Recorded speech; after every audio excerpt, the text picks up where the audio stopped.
Your Move is part of the Prepping Down the Rabbit Hole Choose Your Own Adventure series, which is an ongoing project involving dozens of authors. Your Move is written by Danielle Maya and narrated by Lulu Gypsy Girl. Both are participating authors. You can find their author pages at stephaniejamespublishing.com. This novella connects to a larger world of books written by multiple authors, each weaving new paths and possibilities. You can explore the entire series at stephaniejamespublishing.com, where you'll find a checklist to track your progress, collect Wonderland creatures, play mini games to unlock and earn book muses, among interactive surprises on Down the Rabbit Hole page, along with larger games like Roadblock, Dr. Mario, Flappy Bird, as well as music, trivia, quotes, daily fortunes, and more. Each book connects to another author's book. Through the labyrinth of choices, it takes you deeper into a larger adventure you help shape with the choices you make.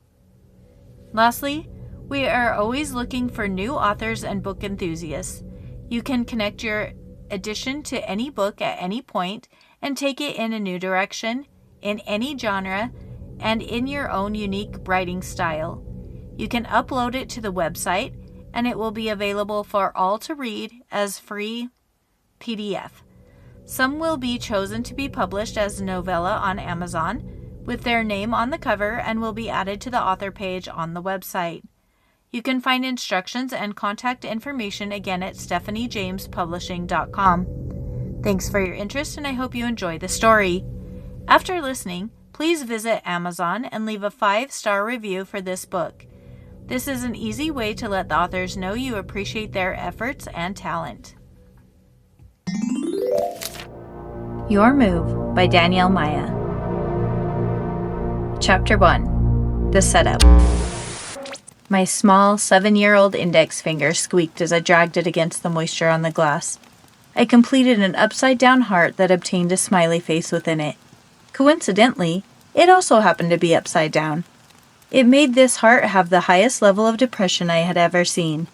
This heart was in desperate need of petting a long-haired teddy bear hamster, miniature comfort llama, or the insanely soft fur of a CCC, a caramel-colored chinchilla. Any of these would equally suffice due to their excessive cuteness. The warmth of my breath began fogging up the window for the 5th time in less than 10 minutes. The well-directed exhale pushed beyond my lips until the window lacked all transparency. This time, I felt my finger draw a decent-looking bird, and I nodded slightly with contentment. I watched as the same finger then drew a large oak tree directly in front of it. So close that given the bird's current flying speed, it unfortunately would not be able to avoid hitting the tree. "Could you stop it?" My mother's old people voice quickly thrust through the dense air in my direction and stabbed into my ear like a well-crafted European ox tongue spear. The exact kind of spear, in fact, that I had learned about yesterday in school. I thought it was a little weird that Miss Patterson was reading us Weapons of History for mat time, but not as weird as how quickly my elderly mother's voice could travel. I looked a few feet over at my 25-year-old mom. Yep, she could go any day now, I thought to myself. She was carefully placing items from the dresser top into the small cardboard box. "Stop what?" I asked rhetorically. "He's dead." "What do you want me to draw? Happy faces and happy birds and happy rainbows? Happy—" She cut me off mid-sentence, acknowledging that I may keep going, and honestly speaking, she definitely made the right call. "I know he was your grandpa. He was also my dad. I miss him as well, but he doesn't want us to be sad. He wants us to remember all the fun things that we did with him. The times he took you to the park when he taught you how to play chess." My vision became blurry, so I turned from her and I fogged up the window once more. I hoped this distraction would persuade my tear ducts to knock it off. I drew a chess piece, then put a crown on top, dictating its position as king. "Here, will you run this up to the attic and put it with the others?" She lifted the box she had been packing from the dresser and lowered it down to me. Taking it reluctantly, I began walking through the hall to the attic ladder. It was usually folded up and sat level with the ceiling, making it unnoticeable except for the pull string that hung from it. We had it lowered down all day because of the many boxes we had been putting up there. It wasn't the easiest to go up a slanted ladder while holding a box, but after doing it all afternoon, I was starting to get a system that was working for me. The two attic walls leaned in from the ground at a 45-degree angles, racing upwards towards one another. Each wall eagerly grasped the other as they met at the single highest point of the ceiling. The dim light seemed to have a pulse, giving the room a sense of quiet motion and dismal life. A life that lay on its deathbed, breathing its last gasps of essential air. I looked at the light's surging luminescence as it went from dim to dimmer, then back to dim. The light fixture's bulb continued this repetitive pulse as I carried the box to the far wall, placing it on top of another box, among many others. The boxes were labeled with my mom's perfect handwriting: Grandpa's photos albums, Grandpa's knickknacks, Grandpa's sweaters, and so on. I remember being mad when my grandpa first came to stay with us. He was taking my bedroom, so I had to go to the small side of the office where my dad kept his desk. Shelves lined with business books bordered the walls. That memory was nearly forgotten. In the last few years, he had been so much fun to live with. He quickly became my best friend as he brought me treats every day when he came to get me from the first grade. Sometimes chocolates, sometimes caramels, or taffy. It didn't matter what it was. They were all delicious, and I was always excited to see him. I began thinking of just the other day when he was supposed to pick me up from school. I grabbed my backpack and ran out of the classroom door with my usual exaggerated grin, expecting to see him, only to have it quickly fade away. He would never tell me to hurry while walking home, unlike my parents. We would often stop at the park to play for a while. Sometimes we would both swing, or he would push me on the merry-go-round, or he would simply sit on the concrete bench and watch me go down the slide multiple times. Before bed, he would read me Prepping Down the Rabbit Hole, our favorite book.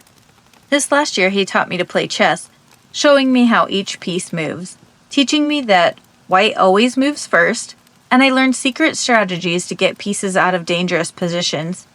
We pondered our way through several games daily. The night before he died, he said I was the best opponent he had ever had the privilege of playing. Turning from the wall of boxes, I began to walk towards the ladder, the back of my hand wiping away a new layer of painted tears. I had only taken a few steps when, like a tidal wave, a loud crash came from behind and pushed up against me. The floorboards vibrated through my left foot that was planted on the ground, then vibrated into my leg. My right foot, however, was currently in the air, preparing for the treacherous journey of propelling my body forward, and unfortunately missed out on the excitement. Being in this one-footed position added to my awkward stance and poor stability. I nearly fell over when this jump scare decided to give its reputation credence. My chest was pounding so aggressively that for a second I thought, there is no way this is the heart of a 7-year-old. It's beating way too hard. Forcing myself to momentarily engage in a mental exercise, I visualized a masked surgeon sneaking into my room the previous night and giving me a heart transplant while I was sleeping.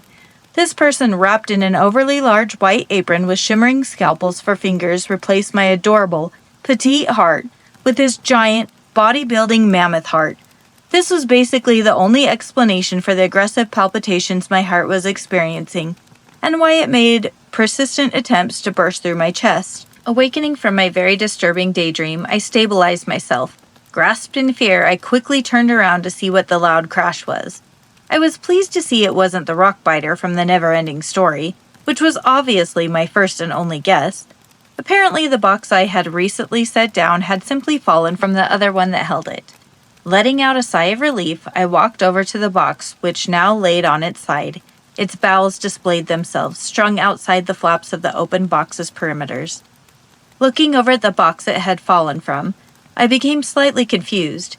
How did you fall off? Maybe if I had set it on the edge of the other box, but I was quite sure I had squarely set it on top of the other one. I became quickly distracted when I focused on the individual items lying helplessly on the floor, picking up a small glass walrus that I had seen on my grandpa's dresser 1,000,000 times. I slid the smooth texture between my fingers as my hand absorbed the cool temperature. I removed the chessboard, sticking up from the pile with my other hand. Standing up, I pushed one of the full boxes away from the others with my foot and unfolded the chessboard on top of it. The walrus and I then began looking through the rest of the pile until we found a small, clear container. Opening the lid, I watched the chess pieces pour clumsily onto the board. I put each piece in its appropriate square just before my mom called from downstairs. "Cynthia!" I glanced at the perfectly set chess game. "Love you, Grandpa." Then I walked to the ladder, turned off the light switch, and went downstairs. Chapter 2. Tree Leeches. The next day, sitting at my desk, mirroring the other 26 students in the classroom, I watched the minute hand of the clock perfectly align with the hour hand. The familiar sound of the bell followed as I expected. I walked out the classroom door and hoped that I would somehow see my grandpa leaning against the 4-foot-high chain-link fence. I could see it so clearly it almost felt real. In a way, reality seemed like a dream, and I was just waiting to wake up. I guess that's how many people feel when they lose someone suddenly. A grandpa, grandma, a mom, dad, husband, wife, sister, brother, son, daughter, or close friend. They're with you every day, laughing and conversing. Then one day, they're just not. So abruptly, and you just can't do anything but slouch in your usual worn-down sitting chair, waiting for them to open the door and walk into the room, like they had so many times before. But like I said, just because you can see it perfectly, so clearly that you think you can literally feel substance in your hands, doesn't make your new reality cease to exist. It's just a surreal feeling that I imagine may never go away, and your hopes for the past to have a never-ending continuation are just that, hopes of a broken and wishful individual. At the end of the sidewalk stood my dad. His top button was undone, and his tie hung loosely several inches from his neck. I imagine it became more and more loose with the escalation of his workday. His jacket was held tightly in his left hand, while he gave me a half-wave with his other. Slowly exhaling and looking down, I walked towards him. I passed a few kids getting their bikes and scooters from the racks, and then grabbed my dad's hand before we crossed the street. As we walked slowly, I noticed many of the different trees. Their leaves were losing their green pigment and becoming a beautiful red, orange, or yellow. They were dying. Soon they would turn brown and drop lifelessly to the ground, where they would decompose, breaking apart into hundreds and thousands of carbon particles. In the future, there would be no indication these individual leaves had ever existed at all. And as each leaf fell, their time to try leaving a meaningful legacy ended in lockstep, with the last granule of sand in the unrelentless punctuality of an hourglass. In class, we learned that the reason the leaves change colors is that the tree's trunks and branches suck all the nutrients out of the leaves and into the vital parts of the trees. This way, the tree has enough energy to survive the long winter. "Hurry up, Sid!" My dad's hand motioned to me to catch up while using the nickname that I had somehow picked up. Apparently, it took too long to say Cynthia. After making it home and into the house, I found my way to Grandpa's room. It was now almost empty, and my mom was putting the flaps down on what looked like the last box. "How was school?" "Fine," I said with a 5% shrug. "Just fine, huh? Here, why don't you run up this last box and I'll hurry and make you some lunch." I let my bedazzled purple backpack slide from my shoulders, down my back, and to the ground. I extended my arms to receive yet another box, but at least I was right about being the last one.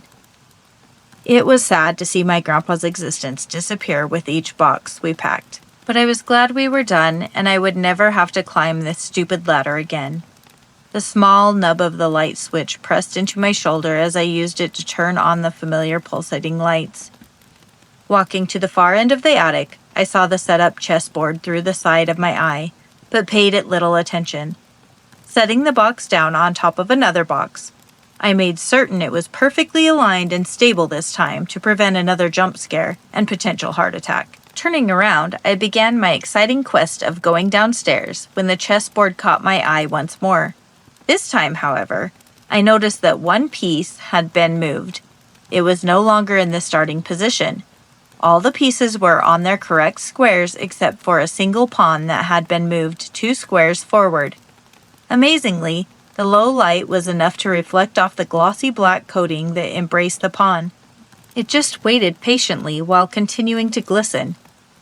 That is so weird, I mumbled, barely audible. It must have been Mom. Leaning down, I grabbed a white pawn and matched the move. As I stood upright, I noticed that all the pieces had some highlights and even parts of the glossy board. But only the singled-out black pawn reflected the light with such exaggeration. I pulled myself into the chair at the dining room table. An empty plate displayed itself to me as it was weighted down with 4 recently cut sections of a peanut butter sandwich. Neighboring the 4 sections were 2 pieces of celery full of peanut butter. What can I say? The woman knows I like peanut butter. I resent how she snuck in the celery, but it was still worth the trade. Thanks, Mom. She grabbed the top of my head and kissed it. You're welcome. Mom, I said with my mouth now 80% full of food, did you move the chess piece in the attic? Oh, the chessboard? I think it's in the box that says knickknacks. If you want, you can get it out after lunch. Now that I think about it, I should have given it to you in the first place. Sorry, I've just been distracted these last couple of days. Swallowing the remainder of the food in my mouth, then taking a sip of whatever was in the cup that sat in front of me, allowed me to clear my throat enough to finally talk. No, I got it out last night. I was just thinking if you moved any of the pieces. She looked slightly confused. I guess she was just wondering why I would care if they were moved. No, I haven't been up there at all today.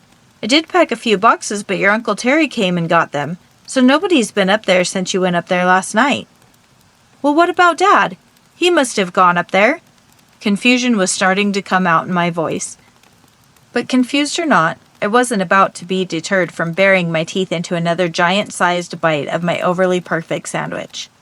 If there was a utopian world somewhere in the absurdly large universe, I can only imagine that they feasted upon, and only upon, peanut butter. Dad went to work before you woke up this morning and hasn't been home until he walked in the door with you. You're the only one that's been up there. Why are you so concerned about it? I pointed to my bulging cheeks in homemade sign language. She rolled her eyes and walked back into the kitchen. While finishing my plate's food's remnants, all I could do was question if I had left the one piece out the night before. But I knew I hadn't. In a confused state, I started to problem solve. But this confusion was soon replaced with happiness when I began thinking of how much peanut butter was now in my stomach. It's not that bad going up the ladder when you're not holding a box. I once again flipped on the switch. The light felt like ocean waves flowing over you, then quickly pulling away from you as quickly as they had come. I pictured this repeating itself with the light's every pulsating surge. I could see the chessboard from the ladder this time, now that I was looking for it. The distance and poor lighting made it impossible to see the individual pieces with any more clarity than a blurry cloud. I walked over, not sure why I came up. Looking at the 2 pieces wouldn't explain who had moved the first piece. I just figured it may help me think, or remind me that I had moved it. Getting closer, I could see a 3rd piece had snuck from its starting place. Now, standing directly over the board and looking down, I breathed in a long, slow breath. The bishop had moved 3 diagonal squares out from behind the original pawn. I really didn't know what to think. After a moment, the only conclusion I could come up with was one or both my parents were pranking me. I was half smiling at thinking of them acting so kid-like. It just wasn't like them. Once again, I mirrored their move, sliding the white bishop diagonal 3 spaces. I went downstairs and found my mom at my dad's desk. Her eyes intently focused on the computer screen. Her face reflected the light blue tint protruding from whatever site she was on. "Where's Dad?" I asked casually. He had to go back to work for a few hours. I didn't want to ask her if she had gone up there again. She looked at me so weird last time, and I didn't want her to know I was on to them. She could be an actress with how well she was playing out this prank. I sat on the office bench over on the side of the room for a while. The bench had a padding on it that looked comfortable, but its looks were highly deceptive. A few more minutes and I decided to find something to do. I looked at my mom one more time before leaving, her eyes still glued on the screen. "Ooh, she's good." After standing outside her office door for a minute, I had the urge to go look at the chess game again. I knew my mom hadn't been up there since I had my turn, But this prank was so engaging, I couldn't stop thinking about it. Maybe I'll just look at all the knickknacks that had fallen on the floor, I thought while walking to the chessboard. But I stopped dead in my tracks. A chill ran through my body. Suddenly, the dimming variations in the lighting became less entertaining. Another black pawn had moved one square forward from its original position. I almost started crying. I knew my mom hadn't been up here. Nobody had been up here since I had only 20 minutes before. I just stared in amazement. The 3 black pieces that had moved seemed to catch the room's light, more so than any other piece. I looked away from the board for just a second when a box on the side of the room caught my eye. My mom's handwriting was written on its side, just like all the others. Grandpa's trophies. The word trophies blurred away, and I just stared at the word Grandpa. I looked back at the board. Grandpa, I heard my mouth say, despite my lips being basically closed. Chapter 3. Cardio. This time, I did not copy my grandpa's move. Caught in the moment, I reached out my hand without strategizing. My emotions were on full display, emerging with each other like all the ingredients of a delicious banana muffin. I couldn't stop grinning. Tears covered my cheeks, and I was nearly giggling, so excited and happy. So confused, and even slightly scared that a thoughtful move was the last thing on my mind. I didn't care at all. I was just so excited he had come back. The coolness of the chess piece again absorbed into my individual fingers that touched the knight. Feeling the different textures of the horse head, I lifted it over the pawn that stood before it. Forward 3 spaces, and 1 to the right, where it landed at its desired destination.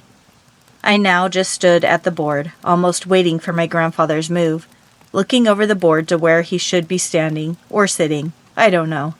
I tried picturing what he looked like sitting. One of his buttoned-up shirts he always wore with perfectly creased collars.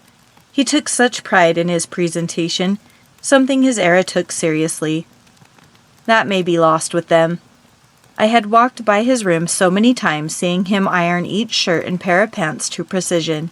He only stopped for seconds at a time to sip his coffee before replacing it perfectly centered on his coaster with a standard lighthouse image.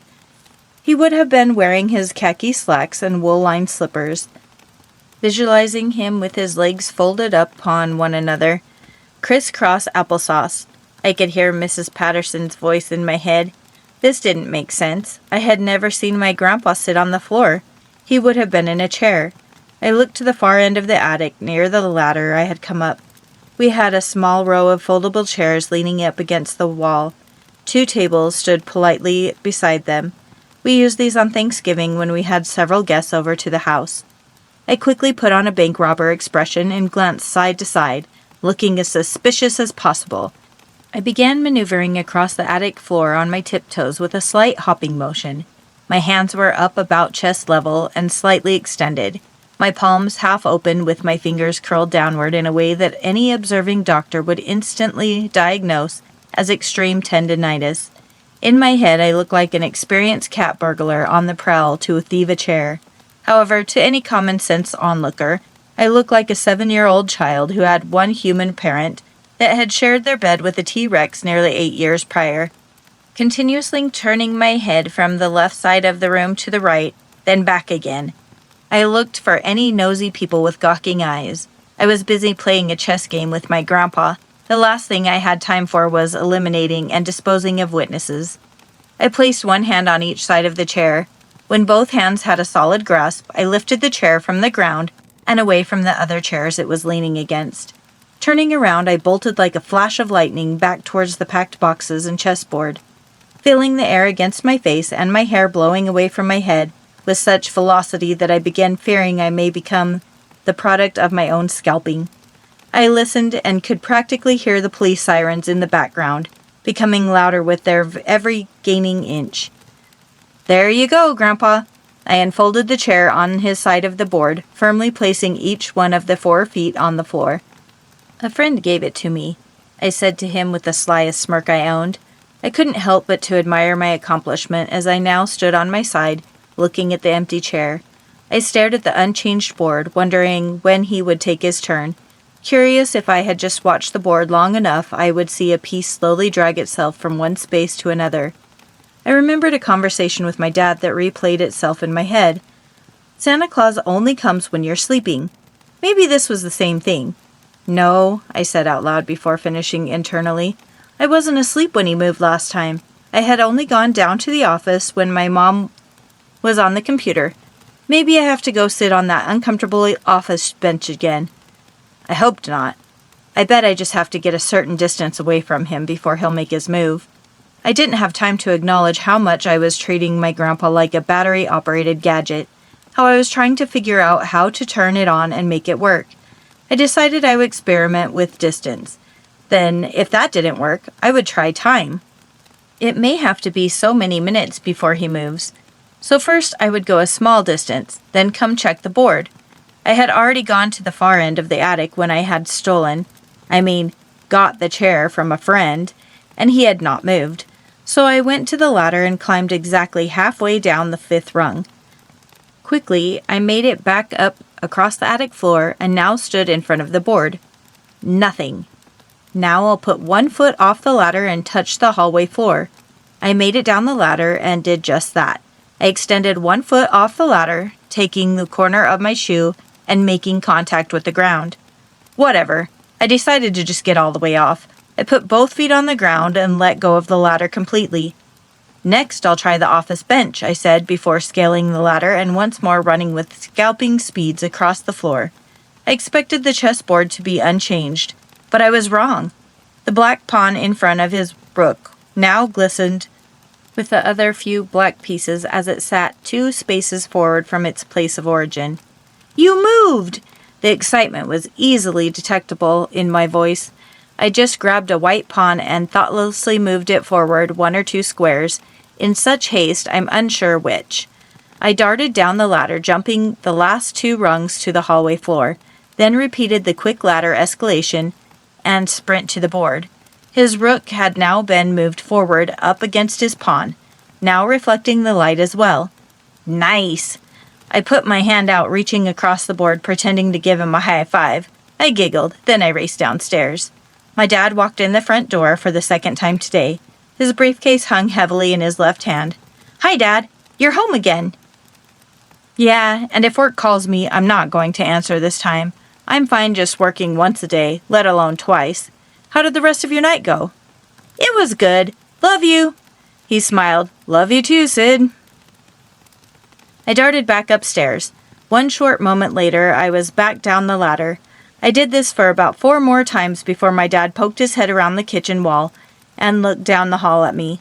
Why are you running up and down the stairs and making all that noise jumping from the ladder? Are you ready for me to raise that ladder up? We don't need it down in the way anymore. My heart nearly stopped. Whoa, big guy. Let's not get crazy. I'm still looking at all Grandpa's knickknacks, and I'm just getting some exercise going up and down the ladder. Our teacher says that staying active keeps us healthy. All right. Well, you definitely don't have a problem staying active. You may be a little too healthy, however. Be careful on that ladder. Oh, I was already up the ladder before I finished the words. 'Kay. My grandfather and I had played another half hour when I jumped down the ladder and got ready to turn around and head back up. Cynthia, my mom said from behind me. Her long brown hair hung down past her shoulders, covering part of her loose hanging t-shirt that contained a cartoon parrot. She smiled. Time for bed, babe. You need to get in your pajamas and brush your teeth, and I'll read you a story if you hurry. Sounds good, Mom. Be right down. Grandpa, I said while walking over to the board, I have to go to bed. I looked down. 1 white pawn laid on its side. One of my grandpa's knights sat where my pawn previously had. The black glossy coating flickered in the light's pulsating luminescence. Well done. Smiling, I reached over the game again, but this time pretended to give him a handshake. I grasped the down pawn, which led me to the realization that the rigor mortis process had already begun.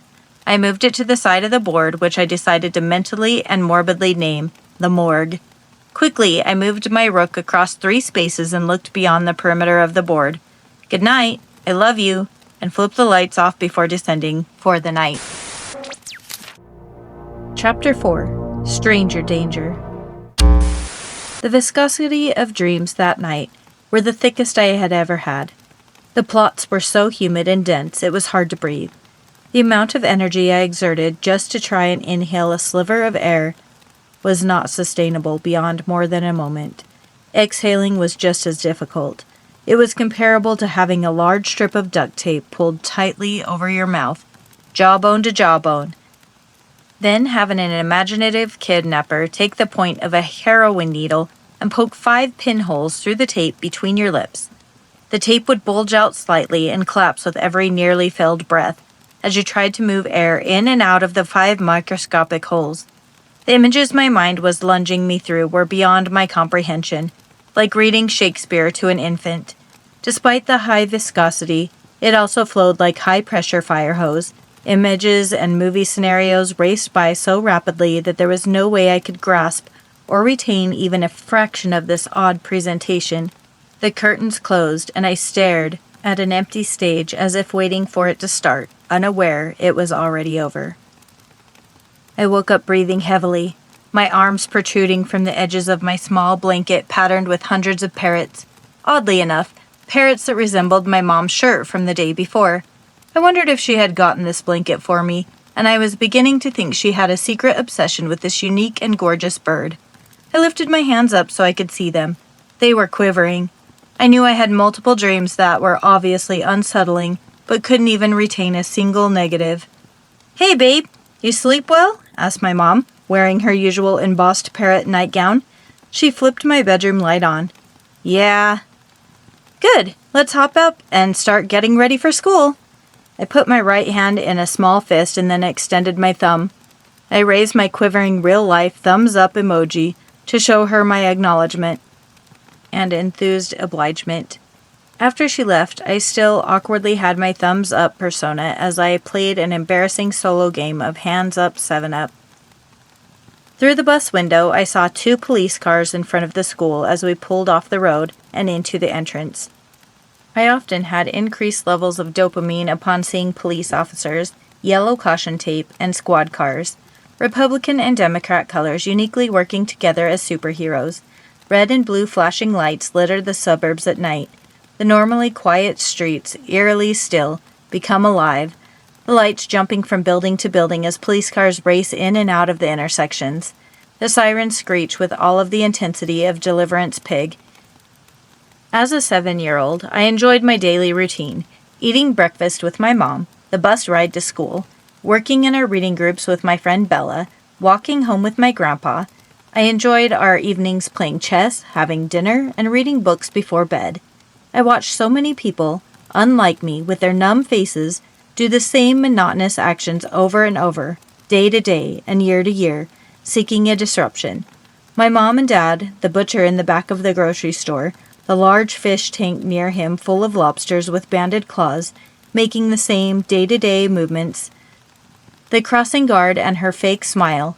I did, however, appreciate her deceptive effort. My oldest police car memory was simply passing a car that had been pulled over. The familiar red and blue political superheroes were on the case. I hadn't thought much about it, but my mom, with her blank expression, instantly whipped out of her daily daydream as she stared out of her side window. "Did you see that, Cynthia?" That was the most simple example. A speeding car pulled over. Car accidents were an entirely different story. 32 tractor-trailer pileups on I-80's winter roads. You would see on the news accidents for miles. Police, ambulance, fire trucks. The news would have natural disasters, hurricanes, mudslides, floods, droughts. I think that's why people are always glued to the TV, waiting for a slow news week to end, so they can see bombs exploding, mass riots, attempted overthrown governments, illegal missile testing, and migrant caravans. I noticed people would all claim they wish none of this was happening, and I have to say I mostly believe them, on the surface, but I question the sincerity of their subconscious. They talk of nothing but these abhorrent events when they're happening. Flickers ignite and thrive into their normal, dull, sheep-like eyes. They listen to their news anchors of choice repeat the same paragraph for weeks and weeks until the next eye-opening event takes place. Whether happy, sad, or angry, I see the same awakened flame. This makes people feel alive, similar to that dangerous feeling they get when stealing the penny candy from the bottom shelf of a local 5 and dime despite having plenty of money. You had to have that 7-second rush. Walking on the sidewalk, you pull the green-wrapped candy from your pocket and throw it in the corner garbage receptacle due to your hatred of the sour green apple flavor. But 5 and dimes these days are as rare as an Ankylosaurus dinosaur, a dinosaur so highly capable of blending into its environment that a living specimen is yet to be seen by a human to date. Due to the rarity of 5 and dimes and Ankylosauruses, I suppose this whole tangent is irrelevant. I stepped off the bus just in time to see 3 police officers come out of the front of the doors with the principal. Walking by the flagpole, I glanced over to see the officers shake the principal's hands just before they went to their cars, and Mrs. Lumley went back inside. Within minutes after class started, Miss Patterson walked around to the front of her desk, looking towards us. She then sat on the edge. I sat quiet among the rest of the children.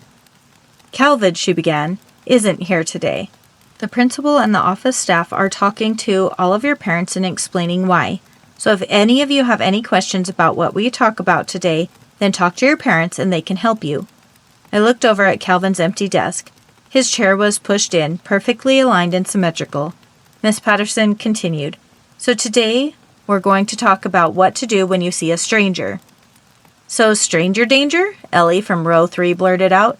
As usual, she had her hand raised, and also, as usual, she yelled out before being asked upon. I don't think she quite grasped the concept that raising your hand is a request to gain permission to talk. I think she views her raised hand as the conch shell from the Lord of the Flies. If she has possession of her raised conch, she has the floor. "Yes, that's right, Ellie. Stranger danger. And things we can do to stay safe." "Like the buddy system? And always walking with your buddy?" Ellie once again interrupted with her conch held high. The majority of our day went like this. We talked about staying observant, even when we were playing, how to tell a trusted adult if anything is wrong. We talked about locking our windows and doors at home. We talked about everything except what happened to Calvin or where he was. On our walk home, I thought about asking my dad what had happened to him, but I didn't think he even knew who Calvin was. Instead, I thought about what to ask him. Besides the crunching of leaves below our feet, we walked home in silence. Walking down the hall, I heard my dad. "Hey, it shows the school called. What did they want?" My mom's voice came around the corner and out from the office. "I've been on this computer all day. I don't even remember the phone ringing." I slowly climbed the ladder and slid my backpack from my shoulders, leaning it against the stack of packed boxes. I figured I'd let it rest from its long day at school. I went and grabbed a chair, sitting it down on my side of the chessboard so that I could take it easy today. I felt less energetic than normal. I slumped into the chair, looking across the board. "Hey, Grandpa." I was silent for a moment, studying the layout before moving my queen out into the unprotected center. I dragged my feet across the floor. No risk of being self-scalped today. I stepped off the bottom rung, turned around, and my hands scaled the ladder with my feet and body closely ascending behind them. I sat down again, noticing my rook was laying on its side. Oh, I didn't even know it was exposed. My grandpa's bishop sat in my rook's place, lifting the castle. I began moving it to the morgue. As I had it mid-air in one-stop flight, I noticed the light's illuminating pulsation again. It had a unique rhythm this time, almost as if laughing. "Calvin wasn't at school today," I said across the board while deciding my next piece's dictation. "We talked about safety and strangers. I think something happened to him, but they didn't tell us what it was." My feet moved across the attic floor even slower than the time before, which I hadn't thought was possible. That night, lying in bed, I thought about the chess game. I wondered if my grandpa was disappointed in me. He had taught me how to play chess, and I just lost another 2 pawns and a castle. The first day, I was just so excited to have him there that I wasn't even trying. And today I was distracted, just going through the motions.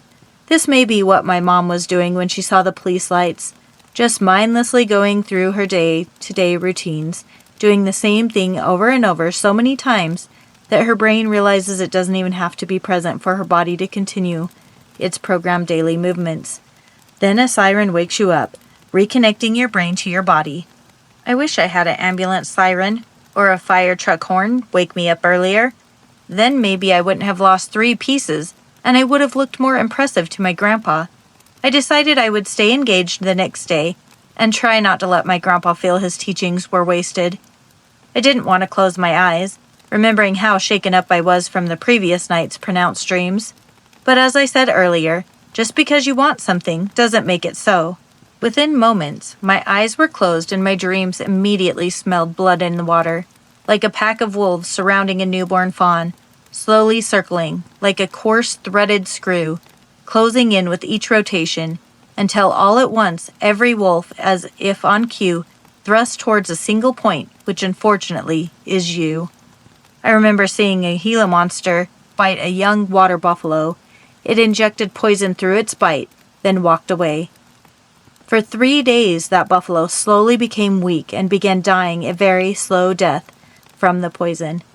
The infection became so intense and so painful that the animal finally laid down, not necessarily accepting its fate, but unable to physically fight it due to the limitations our fragile bodies bind us by.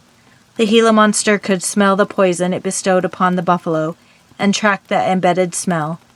When the large lizard came upon this excessively weak buffalo, the lizard then ate it alive, a single slow bite at a time, facing only meaningless resistance.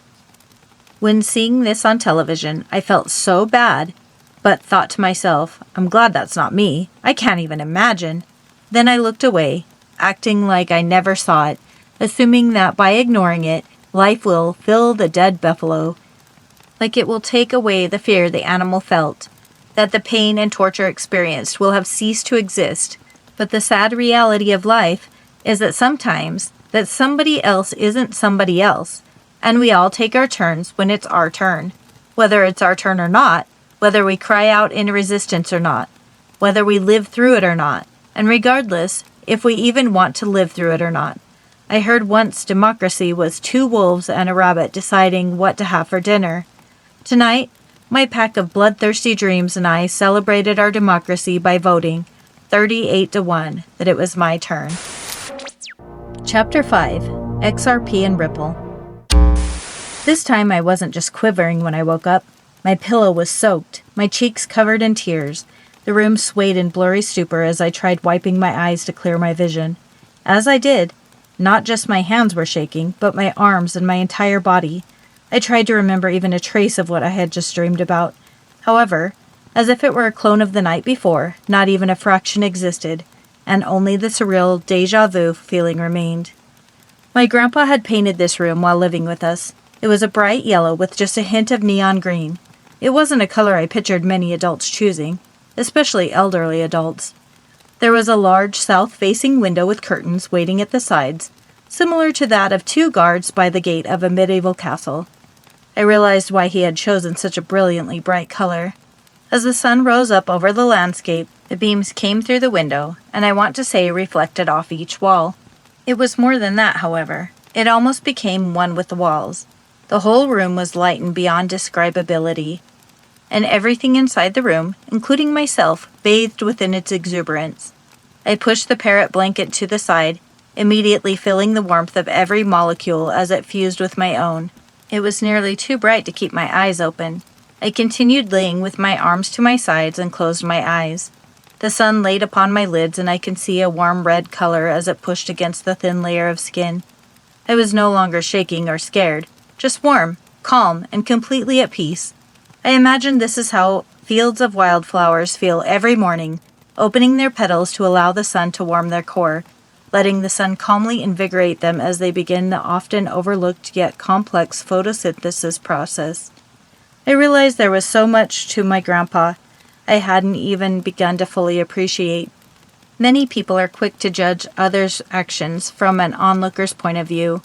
Devil's advocates say you have to walk in another person's shoes. I just never understood it could break down to a basic level of simply painting one's room a brilliantly radiant yellow. But only in their shoes can you truly empathize with their appreciation and understanding. We have moved my bed and all my stuff from my dad's office to my grandpa's room. Yesterday was the first night I had slept in this room since he had moved in. But why hadn't I seen the light fill the room yesterday morning? It's because I had got ready for school before the sun was to the window level, I said, mentally answering my own question. I slept in. Where's Mom? Walking down the hallway, I rounded the corner to the kitchen and saw both my mom and dad at the breakfast table. The room's aroma was divine. I glanced at the small bag of coffee grounds to the pot that still has a consistent drip. The package read, Gourmet, and just below it, Defined Hazelnut Pumpkin Spice. 2 mugs still steaming from the recent brew sat within their arm's reach. Why didn't you wake me up, Mom? And don't you have to work? I asked, looking in my dad's direction. Here, have a seat, Cynthia. I'll grab you some cereal, my mom said while standing up. Then heading from the small dining area to the attached kitchen, she continued, They canceled school today. Is this because of Calvin? What happened to him? She softly sat a glass bowl in front of me, which held sugary cereal floating on top of an ocean of milk.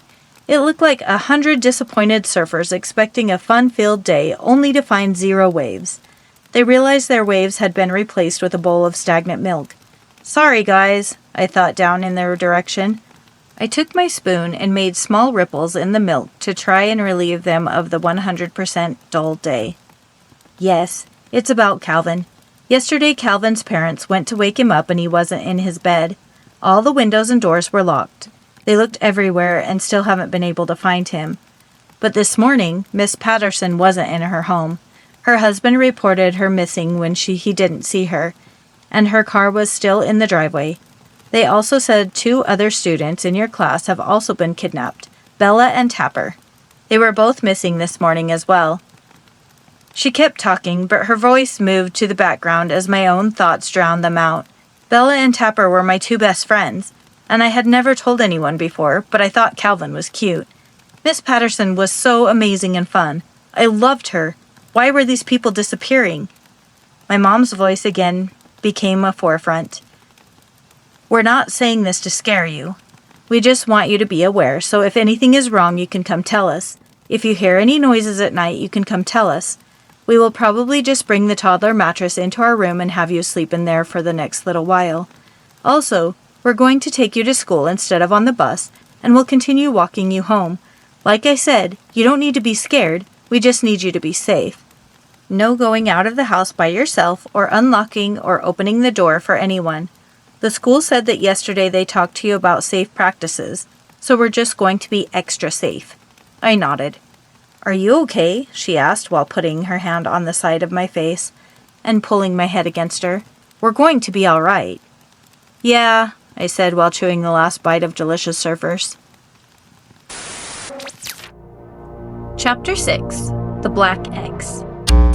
I walked around the corner of the hall and into my room, ignoring the light switch due to the mass amount of lingering sunlight that still occupied the room. I laid on my bed, soaking in the warmth of the blanket below me as I began basking in the window's remaining rays, my head cradled by the density of my pillow. A flickering caught my eye. On the wall was my class picture that we had pinned up just a couple of days earlier. The photo's coating caught the light from the window as it attempted to refract across the image. But something on it stood out. It looked like shimmering black lines that were glossier than the photo itself. Pushing myself up to a sitting position, I looked over at it. At eye level, I could see there were solid black lines throughout the photo. It looked like someone had drawn several black X's on it with a permanent marker.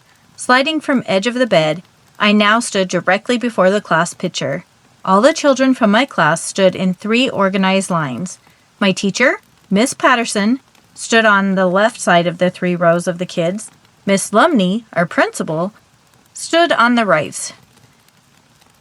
A black X was drawn directly over Mrs. Patterson's head, revealing only the 4 small triangles of her face. I saw her familiar smile in the bottom triangle of the X. 3 other X's covered 3 of the children's heads just like it had my teacher's.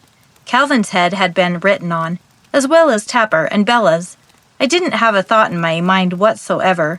I literally just stood, like a deer in the headlights, caught completely off guard and confused. The gloss of the black X's seemed to reflect with such extremity. It suddenly jump-started my mind. I breathed in so deep that I soon realized I had been holding my breath from when I first saw the X's. But my curiosity soon tagged my confusion and jumped in the ring. That black reflecting pulsation. Where have I seen that? That reflective, flickering black gloss. The black chess pieces. I continued thinking to myself, every time my grandpa had moved a black piece, it had become extremely glossy, reflecting the light. I remember the last piece my grandpa had used to kill my castle, how it reflected the light so uniquely, so vividly and lifelike, almost like it had been laughing. I thought of that first piece, how it had been flickering, how I had lost my pawn that first day. Right after that thought, I looked at Calvin, and his black X laughed at me. The next day, I had my 2 pawns die, and Tapper and Bella's X's both flickered with excitement. Then my castle. Ms. Peterson's X joined in the dance of glossy reflections. That's not possible. My grandpa wouldn't do this. How could he do this? I looked away from the class photo, turning around and facing the room. The bright yellow walls still caught in the light and warmed the room. I felt the peace and calm trying to bestow itself upon me. My grandpa's colors that took away the fear of my dreams, the anxieties, colors that filled you with comfort, colors of kindness. This wasn't my grandfather, I said audibly. Instantly, the hairs on my arm shot up on end, simultaneously with the hairs on my neck. A freezing cold shriek screamed down through me, feeling like a blade of ice had just cut through my entire body. Any moment, I was sure the 2 existing halves of my upright corpse would fall lifelessly to the floor. I would never split a peach so nonchalantly again. The goosebumps went unnoticed while I thought about my grandpa's moves. His black piece's moves, his first black piece, the first move of the game had been black. One of the first things my grandpa taught me was white always moves first. The couple of years we had been playing chess, white always went first. My grandfather and I would take turns who went first, but it was always white, with no exceptions. When I had pictured the first move of the game is when my hairs went on end.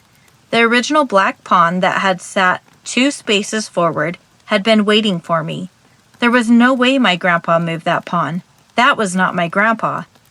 It continued to dawn on me that not only had I not just been playing a game this whole time with my grandpa, but I had been talking to this person, laughing. I had even given it a high five. As I continued thinking, I realized it wasn't just a stranger, but this stranger was a ghost. Who had I been playing with this whole time? I thought I was going to cry. I turned around and looked at the class photo again. My eyes were completely dry as I looked at the 4 X's. I realized how many times I had cried this last week since my grandpa died. I began thinking my tears may be empty, so I just stared at the photo at a moment longer. I desperately wanted to cry, but accepted my inability and soon found myself in bed once more, and without realizing it, I had fallen asleep. I believe I woke up, but my eyes were still closed. I hadn't had any dreams, which I was highly thankful for, and actually I felt very rested. I had the feeling that something had woke me up. Then I heard a voice, but a voice without sound.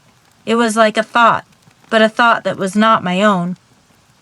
Then it repeated its words, "Your move." My eyes shot open. To my amazement, the entire room was dark. What time was it? I had a small nightlight over on the wall, just below the class photo, which caught some of the dismal light. I quickly looked away and glanced to the side. A small clock clung to the wall with such intensity. I assumed it must be in desperate fear that at any moment it would be too fatigued to contain its grip, and would soon fall to its demise below. I couldn't even imagine the long fall, waiting for an imminent death. The thoughts that would be created as you watched the ground, welcoming you, like a skydiver with a failed parachute. Do you embrace the scenario, maximizing, utilizing every second, knowing this is your final act of life? With the low light, I struggled to see the hands, finally making it out. 10:30. Your move, it prompted my brain, once again with no voice, no volume or tone, just an impression of the words letting me know distinctly what had been said. This had to have been the ghost telling me to play the game with it.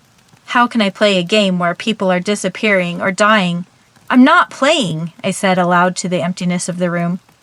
Your move. I'm not playing, I yelled out louder and obviously desperate. I thought my parents were letting me sleep in their room. Why did they let me sleep so long? I just wanted to be with them. That's all I wanted. I would trade everything that I've ever wanted, every toy I owned, just to be with them right now. I realized my tear reservoir had been replenished because once again my cheeks were soaked. I went to breathe in, but choked on my own breath when I saw motion in front of my bed. The photo on the wall was moving. I squinted my eyes to see in the low light. The bulb of the small night light just below must have been in the low kelvins on the light spectrum scale. It mildly lit the picture with almost reddish-yellow glow from the soft tone it emitted. I realized it wasn't the class photo that caught my eye. It was the black line being drawn. That drew my attention. A glossy line was drawn across one of the kids' heads. Once at the bottom, it stopped, then appeared again at the top, drawing a second line to complete an X. Soon a second X began being drawn on a kid up in the third row. From my bed, I couldn't see who it was. I couldn't feel a single tears rolling down my cheeks. It was just a constant stream. Please, stop! I barely heard my voice pleading. I can't! At the same second I finished saying that, what sounded like a slamming door shot out. Slam! So loud. I felt in my chest. I was staring at the photo, and every face abruptly had a complete X stamped on their heads, synchronous with the deafening slam. I screamed out. Then I saw one of the 4 pins holding the photo fall to the ground, letting out a small metallic sound in the now quiet room. A second pin fell, and a paper shifted from the lack of stability. The third pin fell, allowing a photo to swing downward, forming a diamond as it was held by the one remaining pin. I simply watched, unable to do anything else, as the 4th pin pulled from the paper and fell lifelessly to the floor. It was clear how close to the weightlessness the paper was, as it nearly hovered while gracefully lowering itself towards the ground. Instead of falling straight down, however, it floated with little upticks, as if riding a calm wind around the foot of my bed, to my side, where it lay motionlessly on the floor. I peered over the edge of my Helix mattress, just enough to expose the top of my head and my regrettably curious eyes. The photo lay just 2 feet below. Even with the lack of light, I could see each person had been branded with the black X. Unable to do anything, I just looked at each one of my friends, my teacher, my principal. So many amazing individuals dealing with fate's relentless hands of chance and random circumstance. You may think both of these may be the same, and you're probably right. I leaned over the mattress a little more and could see the dark gap between the bottom of the box spring and the floor. It looked just the perfect amount of room to house a ghost. Sometimes in life you may want things, or want to do things. Many times there may be no reason you want to do these things, and many times you know the consequences of these actions may be bad. But, for some reason, the unknown necessity of requiring these actions regardless of the harmful consequences is so overwhelming that they supersede all intelligent internal and external protests. I continued staring at this photo and realized this was one of those moments. I needed to pick it up. I didn't know why. I didn't want to reach over the bed. I didn't want to reach down beside the entrance of the underbed ghost lair of death. And yet, I needed that picture. I would like to say something crazy happened. Like I reached down and a ghost pulled me near the nether lava bayou, and I fought the 7 worlds of the equinox, saved mankind and planet Earth. Then I made it back before breakfast. Unfortunately for the cool story. But, fortunately for my heart, that didn't happen. Nothing in fact happened at all. I, with lightning speed, reached over, grabbed it, pulled it up on top of my bed, and that was it. I sat there in the dark, looking at each one of the 33 people. After several minutes, I put the picture down on my lap and looked out into the empty room. You're going to kill all of them?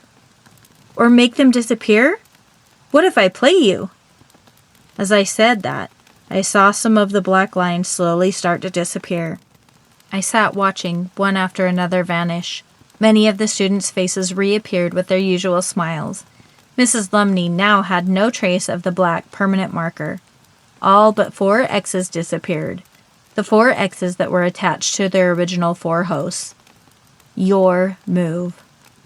Okay. My blue slippers sat on the floor just outside my closet. They had a fake wool lining.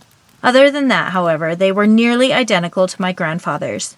It's interesting how having your toes exposed can make you feel so vulnerable, and how a simple imitation wool can increase your feelings of safety.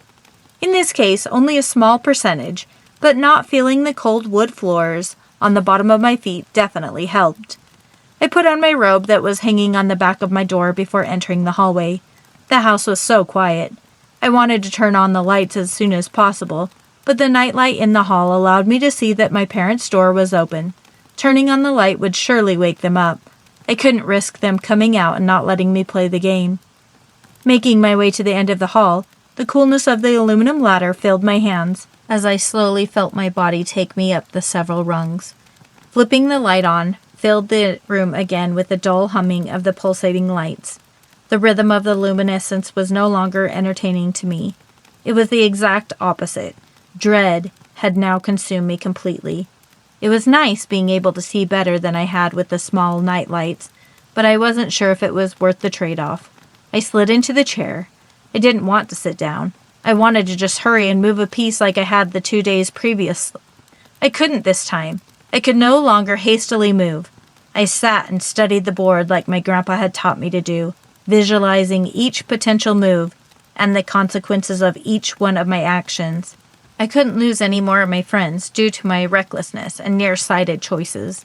It's funny, as in not funny, how we each have our own lives and our own choices, our own complete agency, but how every simple decision we make influences so many people around us and can affect the decisions they make. Your decision could affect just a couple people around you, changing the decisions they would have made. Their changed decisions could affect several other people around them, compounding to hundreds of thousands of people having life-altering changes due to your one abrupt and mindless decision. The weight of the world sat on my shoulders as I accepted the severity of my individual answers. I now accepted the responsibility of an adult to move forward regardless of difficulty and intimidation. Many adults still do not fully understand this, necessities of life that need to be done. Many adults ignore or hide from these obstructions due to their fear of overcoming them. I continued studying the board. My peripheral vision blurred from my sight.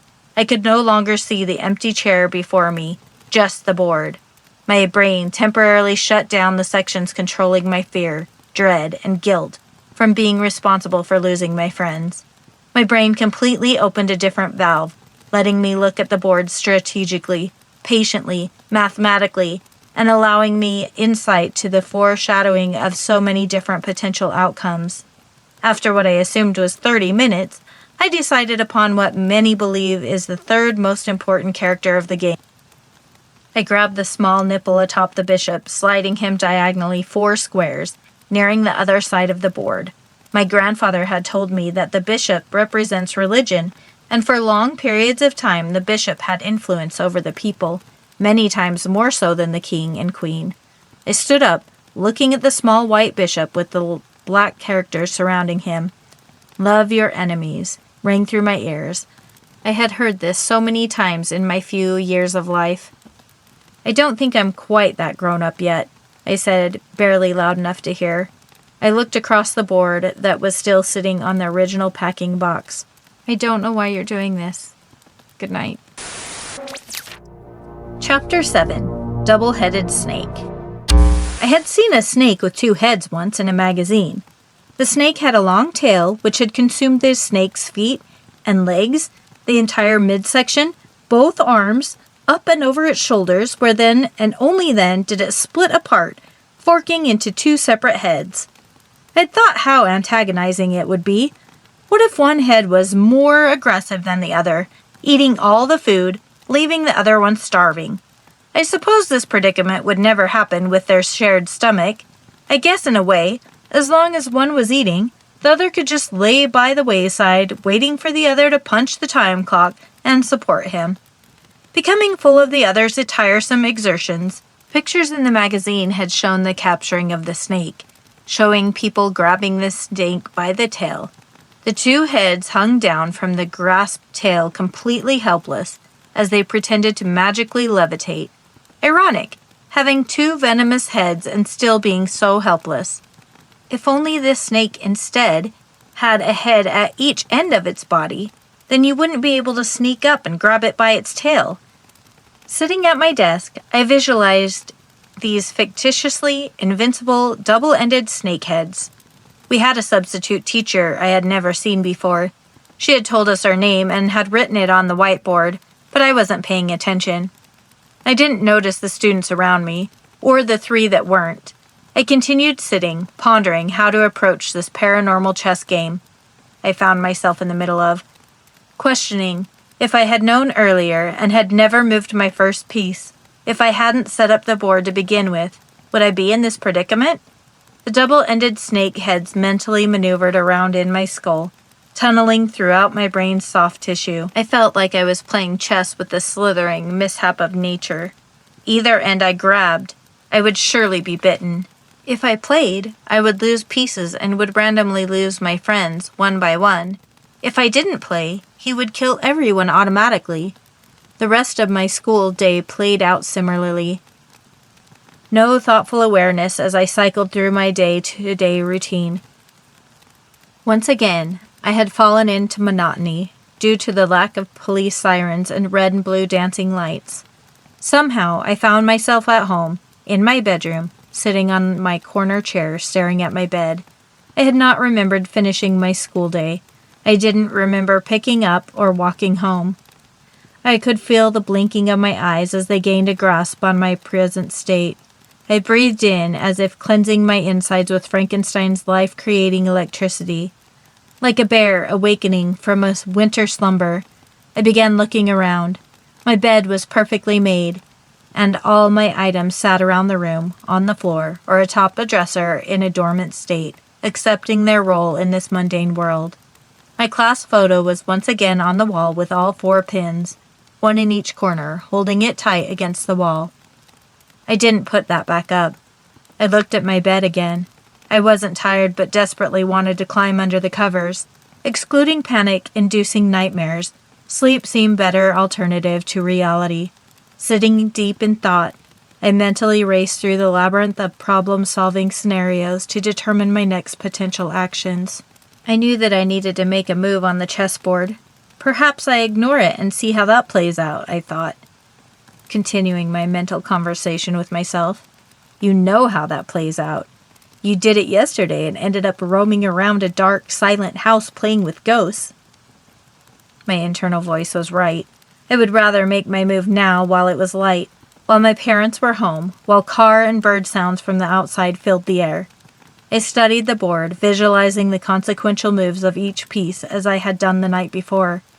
After looking over each piece twice, I made my move, then descended the ladder to finish out my day. The next 7 days played out similarly. I made a single move daily, and this seemed to suffice with my opponent. However, the 8th day, I climbed the very familiar ladder, making my way up to the far end of the attic, closing in on our game. I saw a still, white piece of plastic lying horizontally upon the floor of the board. I sat in my chair and didn't immediately move to the dead carcass, but waited, looking at the expressionless character as it lay quiet and completely still.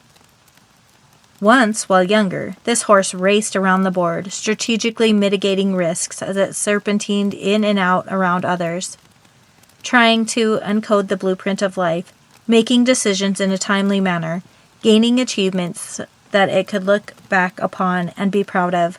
So many stresses and long-held grudges. At the time, so many highly important arguments that in reality were petty and now insignificant.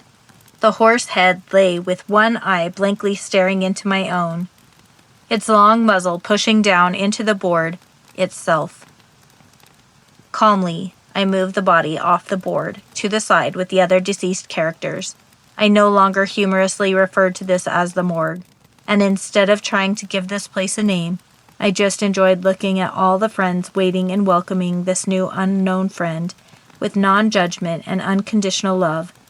Looking across the board, I expected to see eyes looking back, but as usual, only the empty chair sat before me. I moved one of my pieces over to the adjacent square.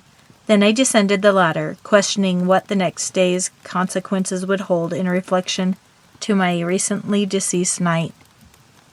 As the evening progressed, I had the usual fun-filled dreams. The surrounding pack of wolves dispersed through the velocity of the fire hose, being underwater while being visited by hundreds of thousands of piranha. As usual, I woke up with none of the memories and all of the pain. Just like a roller coaster going 100 miles an hour, I woke up at a complete stop, my body shaking from the abrupt change. At school, our substitute informed us our principal was now missing and continued taking safety seriously. I went to bed immediately when I got home. I just couldn't go in the attic again. I woke up with the room still light, looking over at the wall clock and realizing it had only been a little over 1 hour. Thinking about our principal, but feeling less fatigued and more refreshed, I rolled to my side and instantly noticed a large book on my nightstand. That wasn't there when I had climbed into bed. Chapter 8. The Book. The weight of the book instantly began pushing down on my thighs, attempting to merge the mattress and I into one creation. We would blend beautifully with the residents that inhabited Dr. Moreau's island. The book's title, Masters of the Uniboard, was written across the front of the book in large italic font. A large, shadowy figure held a chessboard above its head with the unbent muscular arms. A small conversation bubble arrowed down to where the figure's mouth should be, containing small text. I have the power. That was it. A large, dark figure holding a chessboard and a speech balloon. Nothing else. No author or book reviews. The back of the book was completely blank, and the side mirrored it to perfection. Opening it, I saw writing filling the inside cover. The penmanship was mesmerizing. The words flowed beautifully in perfect cursive, as if brought into fruition by a calligraphy printer. But one problem. I couldn't read cursive. I could read a couple words and a few familiar letters, but the rest looked like hieroglyphics inscribed on the walls of an ancient Egyptian pyramids by the hands of misunderstood aliens. I obviously knew this wasn't an accurate comparison, due to no images having ever been found in a pyramid. However, the majority of people say otherwise, and sometimes, even if only for a moment, it's nice to swim the wrong way with all the fish in the stream and pretend you're normal, in a blissfully inaccurate lie. I flipped through the pages while looking at different diagrams, chess positions, plays, and potential opportunities after being placed in problematic scenarios. Very few words, however, mainly pictures, dashed lines and arrows showing the chess pieces' new and previous moves. After quickly skimming the book's many pages, I lifted it up in my arms and slid from the edge of the bed, walking through the hall for the billionth time in my lifetime. I rounded the corner, finding my mom once again at the small breakfast table with her usual mug, raising and lowering a small bag of tea. I slid the book up and over the table's edge toward my mom, climbing up onto the chair across from her and laying my arms on the rest. Wow, that brings back some 80s memories, she said while looking at the cover of the book. I had no idea what she was talking about and ignored her. I found it best to do this if she mentioned her 80s obsession in any way. If you happened to make the mistake of encouraging her, she would go on for hours about how the cartoons actually had a point, the toys were amazing, and as my good friend Greta would say, blah, blah, blah. Did you get this from the school library? She asked, glancing over at me. No, I found it in my bedroom. It was on my nightstand when I woke up. There's a whole bunch of cursive on the inside cover that I can't read, and that's where you come into play. I finished the sentence while winking at her, raising my eyebrows up and down, then making a clicking sound while taking my right elbow and moving it towards her, repeatedly, gesturing for her to read it for me. She laughed. "You are so weird," she said while opening the front cover, revealing the page of cursive. Her smile instantly disappeared while I watched her eyes immediately begin flickering back and forth among the page. Small muscles soon tensed throughout her forehead. Her eyes squinted in her concentration while they became slightly reflective from the new layer of moisture. "What's wrong? Why are you crying?" She didn't answer me or acknowledge me in any way. She just sat silent, studying the book, her eyes continuing to jump from line to line. After a moment, she lifted her gaze from the book and glanced at me. Her expression displayed nothing except for deep confusion. Without saying anything, she again began studying the book. Finally, she closed the book and her eyes focused on me once more. "I don't get it. It doesn't make sense. Where did you get this?" She put her hand gently on the book while saying this, as if she was being sworn in. "Did you get this in Grandpa's boxes?" "No, I told you. I took a nap and it was on my nightstand when I woke up." She didn't seem to be listening to what I was saying. She just kept analyzing her own potential hypothesis while poorly attempting to problem solve. "No, I packed all the boxes, and I've never seen this book." She paused, looking upward in confused thought. "It doesn't matter where it came from. It still doesn't make sense." She said this aloud, but obviously to herself. Finally, I blurted out, "What are you talking about? What does it say?" She looked at me, still in thought, but this time I could tell she was pondering whether she could tell me or not. "It's from your grandpa and grandma. They each wrote you a section. Each section is written in their own handwriting." I waited for her to finish speaking. After a moment of silence, I realized that apparently that was the end of her abrupt explanation. "Why is that so weird?" I asked her. "It's written to you, by name. Your grandma died when I was born. I never knew her, and she never got to meet you. I've read many of her letters, and even read her diary many times that she once kept. I know her handwriting very well. This is definitely her handwriting. And this other section is definitely my dad's. But there is no way she could have written this to you using your name. She never knew you or me. There's no way she knew that I would even have a child, or specifically a daughter, let alone know that your name would be Cynthia." "What does it say?" I asked again, in a softer tone than the previous time. She looked down at the book. I could tell she was still contemplating several different thoughts. Her look found its way back to me. The confusion held in her eyes had been replaced with concern. Despite her many unanswered questions, subtly she cleared her throat as she opened the cover once more. The first part is from your grandma. "Dear Miss Cynthia Childs, I am so proud of the young lady you have become. I have loved seeing you on your several birthdays, watching you ride your bike, and your numerous hikes to Deer Creek. You unfortunately have been recently tasked with very difficult moral decisions. You are doing great despite how it may seem. Your grandfather and I thought this book may be able to provide some assistance. Tell your mother that I am so proud of her as well. The great woman she has become, and the amazing mother she obviously is. I want you both to live long, happy lives. Never take a moment for granted, but I eagerly looked forward to meeting you both in person. I love you both so very much. Grandma Dolores Pratt Childs." Her eyes again met mine. "This is from your grandpa." "Hey there, Tiger.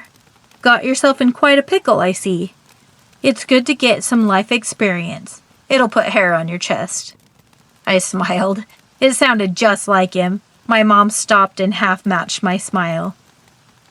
"I've played chess with you a million times, and don't think for a second that you don't have this. Just take your time and remember what we've practiced. I figured this book might give you a few ideas, just to give your talents a quick shoe shine." I also figured your mom would like the cover. MOTU, Masters of the Uniboard. She always wished she grew up in the 80s. "You're going to do great. Grandma and I will be cheering for you, now and forever, just like we always have. Give your mom a hug for me. Love, Grandpa Rick.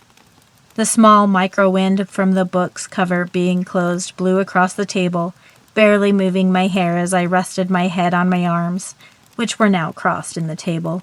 My mom didn't seem to be crying anymore, but her eyes hadn't dried since she had first opened the book.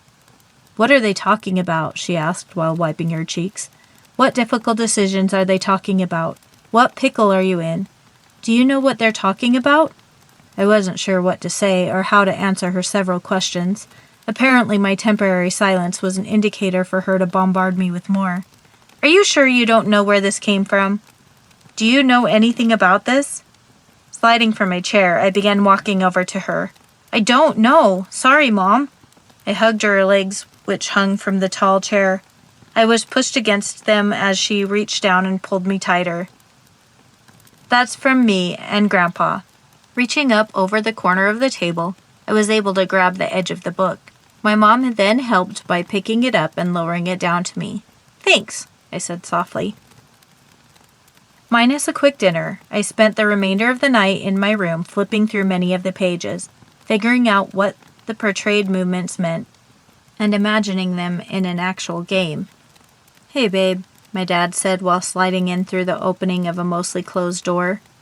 "It's time to get ready for bed. Let's get your teeth brushed and your pajamas on." "Okay." He gave me a slight smile, then slid back out, closing the door. He seemed quiet.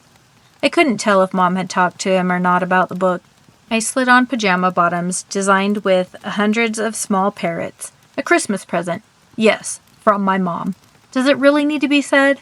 From this point forward, anything involving parrots can just be assumed to correlate to my mom and her obvious obsession in some way or another. Walking out of my room towards the hallway closet to grab my toothbrush, I immediately saw the descended ladder. I haven't moved yet. I suddenly remembered.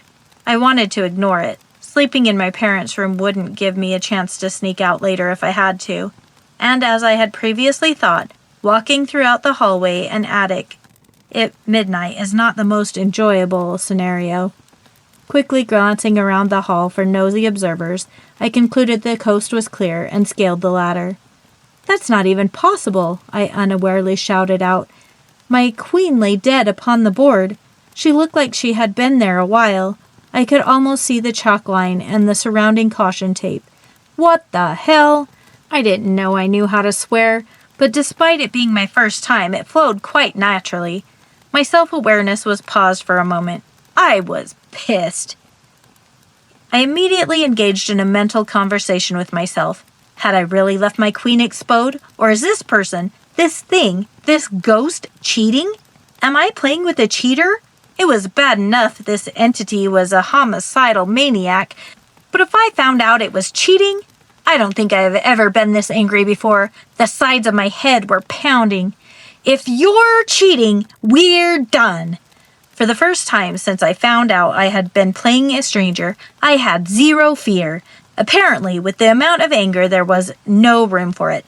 Actually, you know what? Glaring at where I had thought its eyes should be, "I'll be right back." I didn't move to assure my new hated friend did not move before I got back. Across the dusty attic floor, down the 10 chilled attic rungs, through the hall, within the third door on the left, and from the second drawer down of my grandpa's old dresser, I pulled out my tablet. Reversing my previous moves, I again found myself in front of the chessboard, my right hand glowing as I used my index finger to scroll through the many installed apps. Before clicking on a small camera icon, click, the picture was perfectly clear, showing each piece on their individual squares. Try cheating now, jerk! Insulting the ghost may not be the best strategy, but many people don't necessarily use their most intricate thought process when angry. Just ask the Hulk. Studying the board, I finally moved in what I hoped was the right call. I took one more picture, then standing up and looking over, I whispered in the creepiest voice I could muster, "Your move." I didn't know if my imitation did it justice, but my intent was heavily implied. "Good night," I said again before finishing my night and preparing for the morning's inevitable evanescence of soon-to-be-acquired nightmares. Chapter 9. The Missing Queen. The usual tidal wave, slip and slide of dreams was rudely interrupted. "Sid! Hey Sid! Wake up!" My dad's voice came in like a loudspeaker from the heavens as I raced in and out of different colored water slides. My dad's image appeared as my eyes must have opened a sliver before closing again. My current neon green slide instantly turned into a free fall from 60 degrees to an immediate 8. Both arms crossed my chest with my hands gripped painfully tight into the opposite shoulder. I could see both my feet go over the edge of the slope slide before the slide took its straight down approach. I could feel my body bend over the angle. I wanted to resist, but my feet were pulling me quickly down the slide. When I looked, I could see the angle sharply decline hundreds of feet. My immediate yell was muzzled by the billions of water particles hitting against me, comparable to being shot in the face continuously with my neighbor Thomas's shotgun. "Cynthia, wake up!" My dad's voice again merging my two worlds. The lids of my eyes opened, revealing a blurred parent. I couldn't totally see, but felt his hand pulling lightly on my leg. Was he the reason I couldn't feel my legs pulling over the edge of the slide? Thanks a lot, I thought. My dad's image became more clear as the water park metaphor vanished from memory. "Do you know where Mom went?" he asked. Still waking up, I stared blankly at the frantic-looking man before me. "Sid," he said again. "Yeah?" I finally responded. "Have you seen Mom?"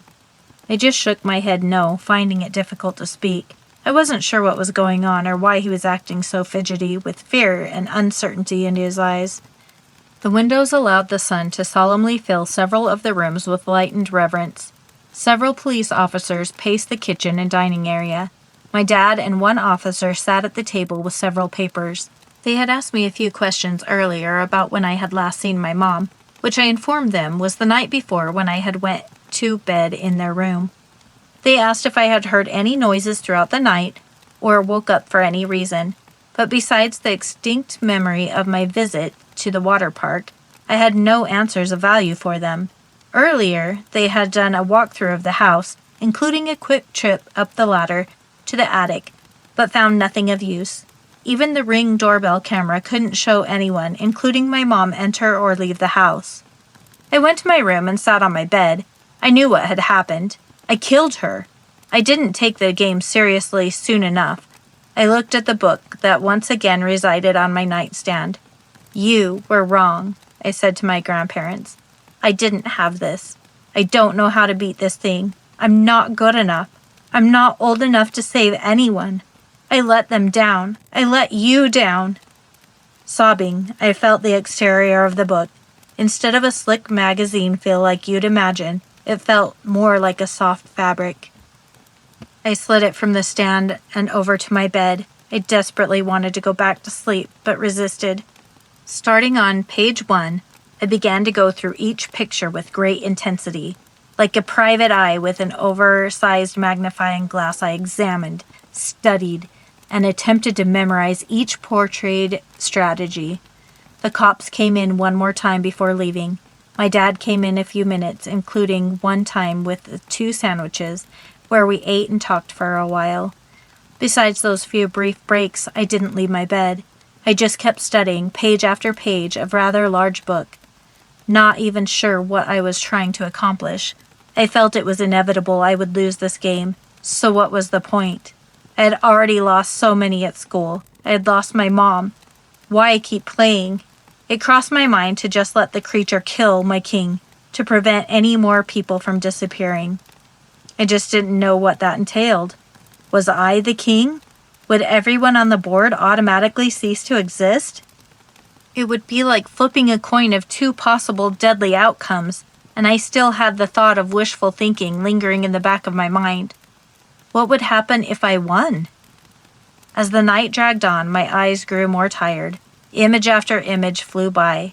I was almost in a hypnotic state when my dad came in without me noticing. I jumped at the sudden sound of his deep voice.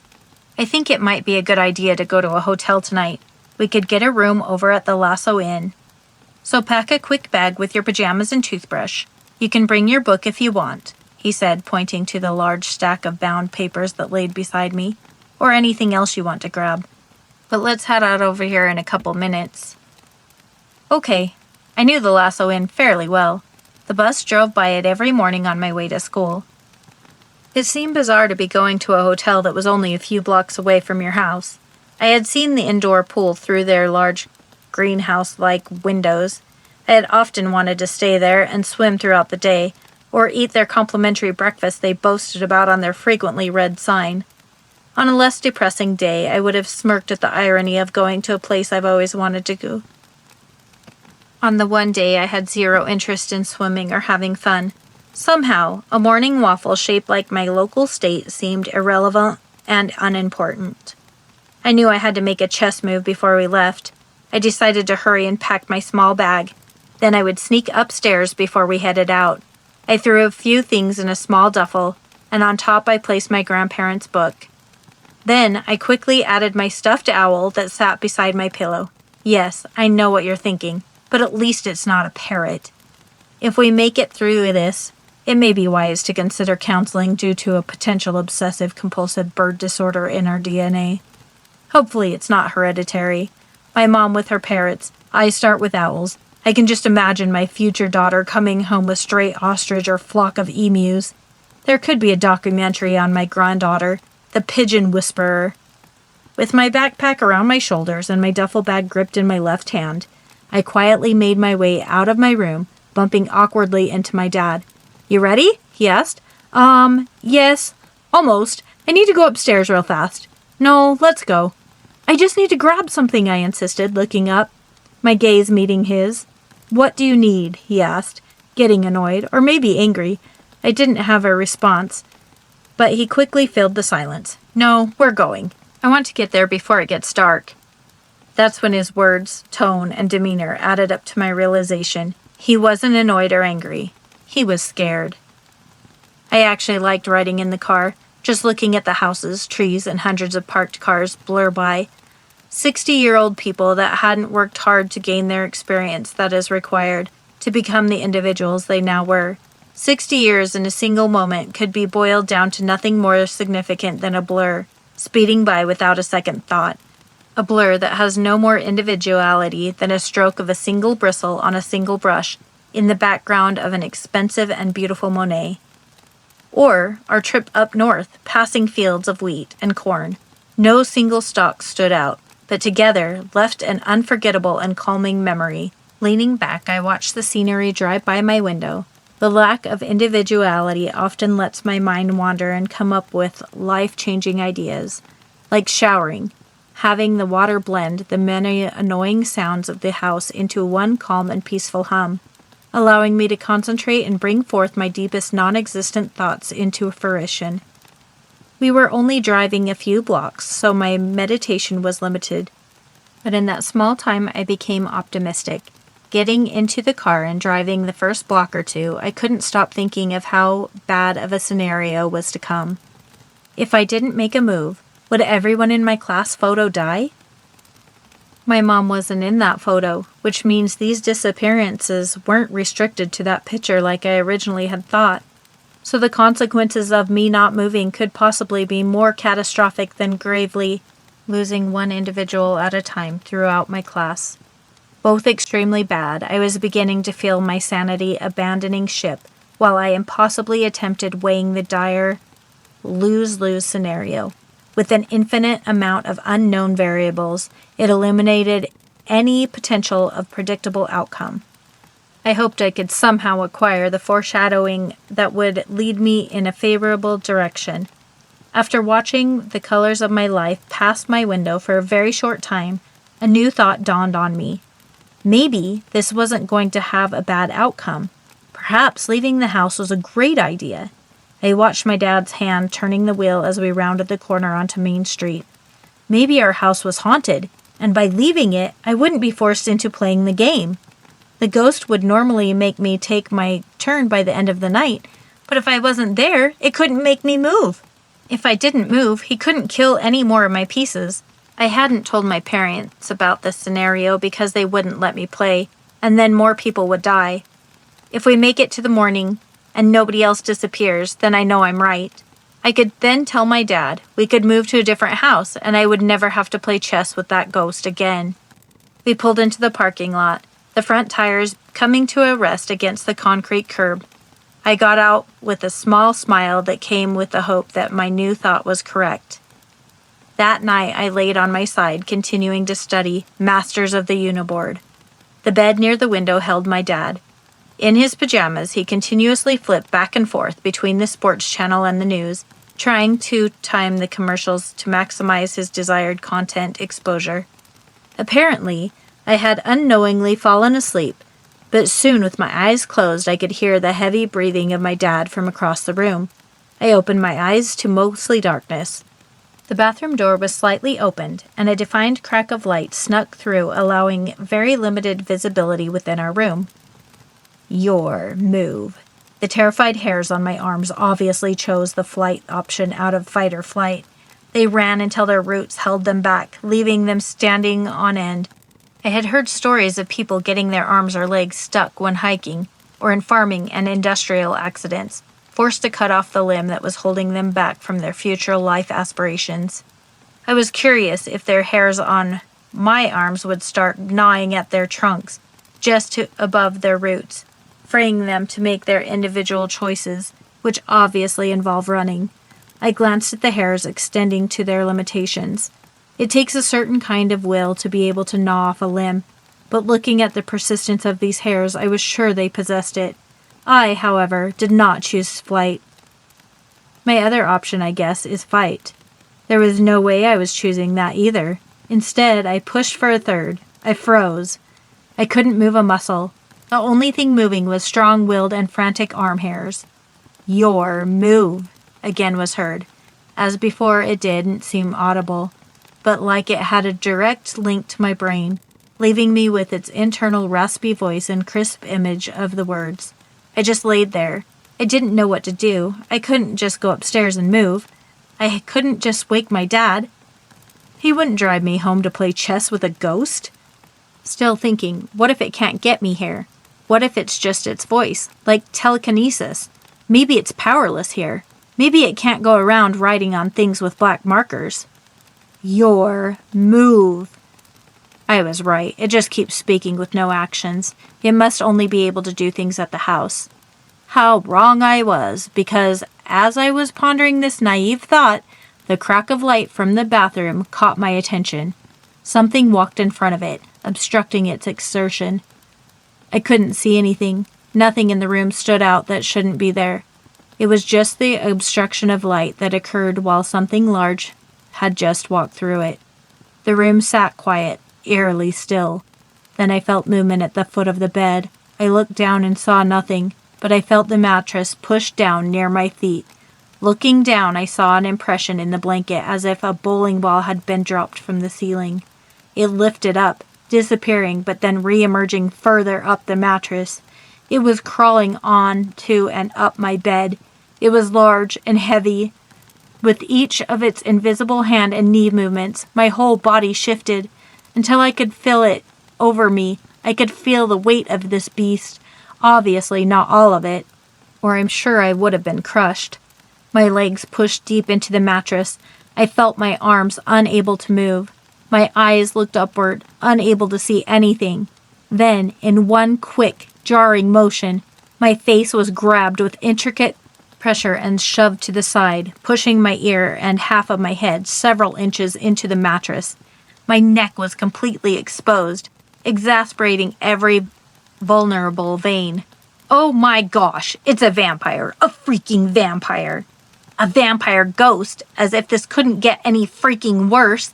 I just laid there waiting to get drained of every drop of blood at any moment. My heart was now over-ambitiously pounding to the extent of its limitations. My veins bulged to their limits as well, trying to contain the high volume of blood that could blow open the strongest of dams, tantalizing and daring my predator friend to partake of such an easy meal. I felt its breath within my ear as it etched its words through my ear and onto my brain once more. Your move. I found trying to nod my head futile. The pressure weighing down on my skull left me unable to even attempt moving in agreement. Again it sent words to my brain. this time not using the slow, eerie words, but screaming into my head with the voice mimicry of a screech owl. "Your move!" My mouth was full of mattress, but I attempted to murmur out an okay. Whether it was recognizable enough as a word to suffice, I wasn't sure. I guess it must have just been, because within a moment I felt my head raised to the surface of the mattress. The pressure lifted from my chest, allowing me to fully exhale. I breathed in fully, thinking how thankful I was to again have the often forgotten or unappreciated skill of breathing, a gift most of us have from birth. Being born requiring oxygen or ventilators, parents of these infants would never again take such a blessing for granted. If these babies' lungs develop enough to breathe on their own, there is nothing better than watching your child take their first independent breath, a rewarding milestone that most never think about once, let alone twice. Turning my head, I saw my grandparents' book. It was still open, but as ridiculous as it was considering my current scenario, I noticed it wasn't on a page I had been on. It was a page I hadn't seen before. The pieces in the diagram seemed to reflect similar to the shine that the pieces acquired after the ghost had moved them. These were different. They didn't have the same black shimmer, but almost a warm glow. I glanced at the maneuver and soon retrieved a forgotten memory. When I was first learning to play chess, my grandpa told me about a possible action you could take. Just learning the game at the time and trying to get the basic concept, this action didn't make a lot of sense and was soon forgotten. Looking at it now, I soon realized what he had been saying. Chapter 10. Homemade Helicopter.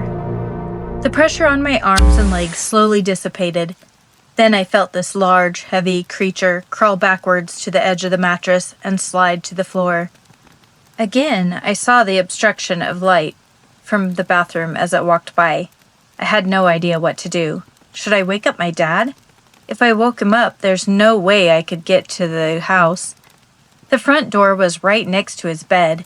He would surely wake up if I opened it. That's not even considering the squeaking sound it produced when opening and closing, as we discovered when arriving at the room. The window in the bathroom was apparently my only option. Sneaking into the bathroom, I closed the door as much as I could without letting the latch click, to avoid any unnecessary noise. A small, blurred window lived just above the back of the toilet on the wall. I had never opened a window before, but I hoped it was easy enough. Asking my dad for help may not be the most optimal plan. 2 latches sat on top of the window like a pair of firmly attached leeches. They looked like half circles. Pushing on one end with a decent amount of pressure, they turned, unlocking the simple mechanism. The window started lowering, nearly by itself. Supporting it as good friends do, I assisted it until the window folded in half, then hung independently. So far, so good. Here we go. I was just glad this room was on the ground floor. In many movies, people had to climb onto a roof, then fall into a bush, so I was pleased, to say the least, with the more palpable option. I soon realized that a t-shirt and pajama bottoms may not be the best midnight attire. Goosebumps immediately let themselves be known. Looking down, pink socks with worn unicorn prints sat naked upon my feet, while standing on the stain-covered asphalt. 2 dumpsters resided just feet away. Small puddles and questionable spots surrounded them. I made mental notes of each area to avoid, knowing my socks' potential sponge-like tendencies. I would like to say that as soon as I realized what a bad idea this was, but I honestly didn't know what other options I had. Walking the half a block on a main street wasn't so bad. The streetlights lit the area well. Just like our previous conversations with breathing, you just don't realize how much you appreciate it until it's gone. Turning right is when I realized my appreciation. Not one streetlight on the side road. I only had a few blocks until I got to my house. It might as well have been 1,000. Shivering, I walked, feeling every loose asphalt pebble and fallen pine tree needle. I had driven this way several times on the bus, but in the opposite direction. I always walked home a different way. Trying to go backwards from my bus route seemed more difficult than I would normally think. In the dark, everything was nearly unrecognizable. Not just feeling the dry leaves crushing beneath my feet, but hearing each leaf's incinerating demise in the hushed night was petrifying, so I wanted to walk perfectly silent to hear any lurking encumbrances. While thinking this, I did hear the crushing of leaves, but somehow it seemed off, distant. I stopped walking. The sounds below my socks stopped, but the crushing of leaves continued several feet behind me. Looking backwards, I didn't see anyone. Leaves, however, were moving, being kicked aggressively across the ground and being thrust into the air in all directions. The mini hurricane of leaves and loud crushing were quickly coming towards me. My goosebumps grew goosebumps, and my hairs that had earlier tried to gnaw themselves free of my arm had successfully now done so. I was pleased to know that they had gotten away from this feeling of terror. I wished them the best, but was annoyed that they had not taken me with them. Looking at my hairless, double-bumped arms, I decided to follow their wise decision and this time choose flight. I began running through the street, repositioning many of the leaves currently acting as ground cover. My cheeks burned, and the freezing wind intensified my fear while listening to the gaining sounds from behind. I cut through the park, feeling the half-frozen, half-soggy grass. The nearly motionless swings and the eerily creaking merry-go-round made me regret the shortcut. Dim moonlight pushed shadows through the naked tree branches onto the ground where they danced in a drunken paranoia. Breaking through the thousands of shadows, I made it to the outer edge near the sidewalk. Across the street, about 4 houses up on the right side, I could see my house. The porch light lit the majority of our front door. I was never so thankful to once again see the light. I looked backwards. I am never playing at this park again. I ran by the few houses. I must have lost my noisy hurricane stalker, for only silence filled the street as I now walked up the path to my front door. I immediately stopped. The leaves on the front steps moved. The light above the door lit the area well, but with all the rubbish from nearby trees littering the steps, I couldn't see what was moving. A piece of hose? Then I saw a head emerge. A snake. The glimpse of another. My porch was covered in snakes. The looseness of my shirt began waving. Pain pricked my raw cheeks as the chill wind picked up once again and blew down the street between the 2 rows of houses. A few leaves started blowing from the porch, soon followed by the remainder. Not a single leaf was left when the wind died down, revealing the snake. Not snakes, a snake.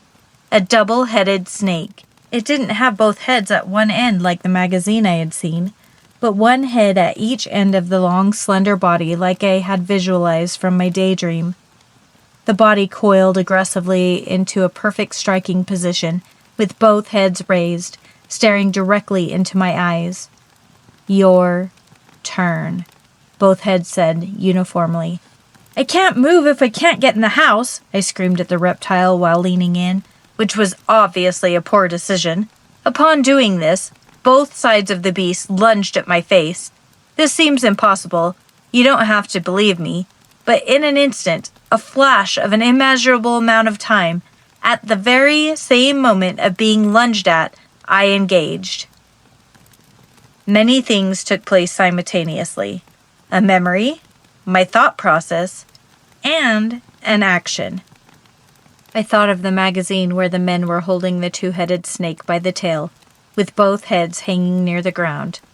I had thought the snake should have a head at each end, making it invincible. But my impossible moment was having this snake lunging at me while picturing this magazine, while at the same time saying mentally audible, "It's not invincible." While both heads were inches from my face, my hand flew between them, like a karate chop scene from a cartoon episode of Hong Kong Phooey. My hand hit against the center of this snake, squeezing around its scaly girth and stopping both heads instantly from their intended advancement. I swung my arm and body in a half circle and released the snake. It spun through the air like a mini helicopter, landing in the street, where it slid several feet on the abrasive asphalt from the undesired inertia it contained. Without hesitation, it began slithering back towards me at full speed. When you're talking about snakes, crocodiles, or hippos, Many children, or even adults for that matter, let their non-cognitive minds flourish freely. I hear people, including myself, say I'd just run away, or I'd just punch that shark in the eye, or kick that lion in the nether regions. But in real life, when a rhino charges or a crocodile lunges, you don't have time to run and get a ladder and climb a tree. These actions only exist in various superhero comics. That's why I don't expect you to believe me when I grabbed a double-headed snake mid-strike. Perhaps I shouldn't be so harsh in my criticisms, seeing how as I justified reality. Maybe once in every few lifetimes, punching a shark in the eye will work. I don't advise it, but who am I to talk? I just turned a snake into a helicopter. The snake now was too fast to describe, much faster than the magazine picture. I barely made it in the door and shut it before its insistent and uninvited intrusion. Chapter 11. Restoration. The house was dark, but nightlight seeped small gusts of aquarium blue sporadically throughout various rooms. This was creepy on its own, but to intensify the mood, breaks in the dim lights were obvious. Something, or rather a lot of somethings, were roaming around the house. The halls and rooms were empty, no visible beings, but just like in the hotel room, I could tell people were walking around due to the many light disruptions and wavering shadows. I was actually somewhat pleased my parents weren't home, as this allowed me to turn on every single light in the house. Walking to the ladder, I acknowledged that just because I couldn't see the ghosts didn't mean that they weren't all around me. Regardless, I still take the clear visibility. Making my way up the ladder, I flipped on the attic light. The all-too-familiar humming kicked in as well. Dim, rhythmic pulsations again took the honor of walking me to my seat. The board sat as it often did, quiet and motionless. It seemed like forever since I had been up here. So much had happened, and yet it had only been a day. After seeing the book, I now had a plan for my next step. Studying the board, I then moved my pawn. I considered going back to the hotel, seeing how I only had to make one move. My previous plan had been to move as slowly as possible, one move per day, to delay the individual's disappearances. But no, I thought, let's do this. I raced down the ladder, briskly grazed the floor, and then rushed back to the board. I moved the pawn again. My next move, the castle, 3 spaces. The bishop out of the way, 4 diagonal. Different pawn, up 2. Rook again. Original pawn, 1.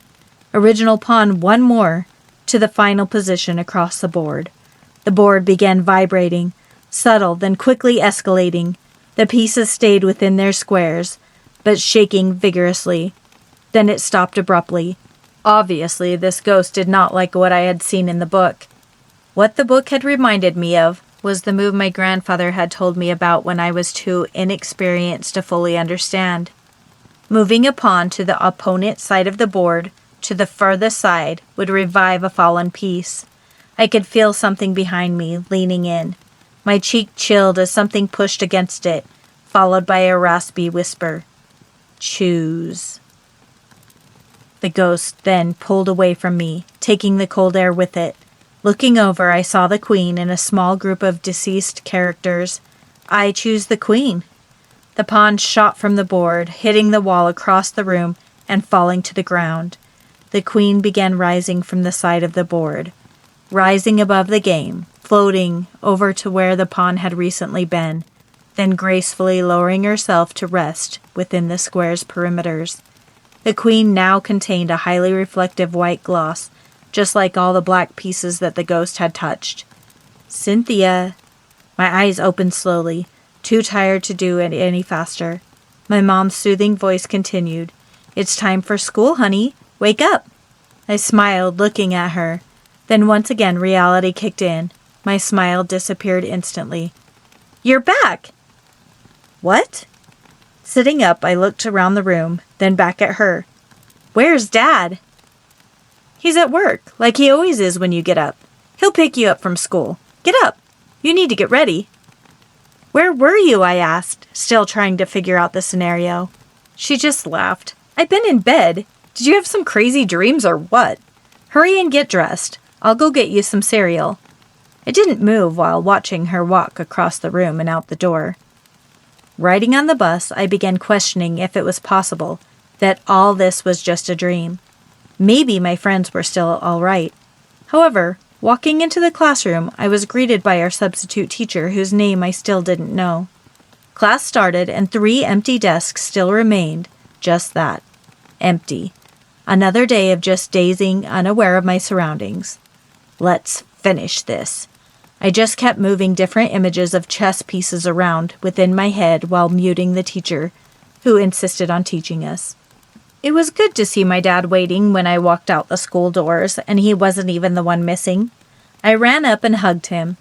It was just so sad watching him cry after Mom disappeared, watching him look down in defeat, so vulnerable and helpless while talking to the cops, seeing him being scared when we decided to go to a hotel to protect us both. It was nice seeing him with his usual look and not having to experience any of that pain. The feelings of fear and sense of failure. I had to make sure not to lose the queen again. I wasn't going to lose anyone. I went to my room the second I got home. The book was sitting on my nightstand, where I was hoping it would be. I last saw it at the hotel and was unsure if I'd see it again.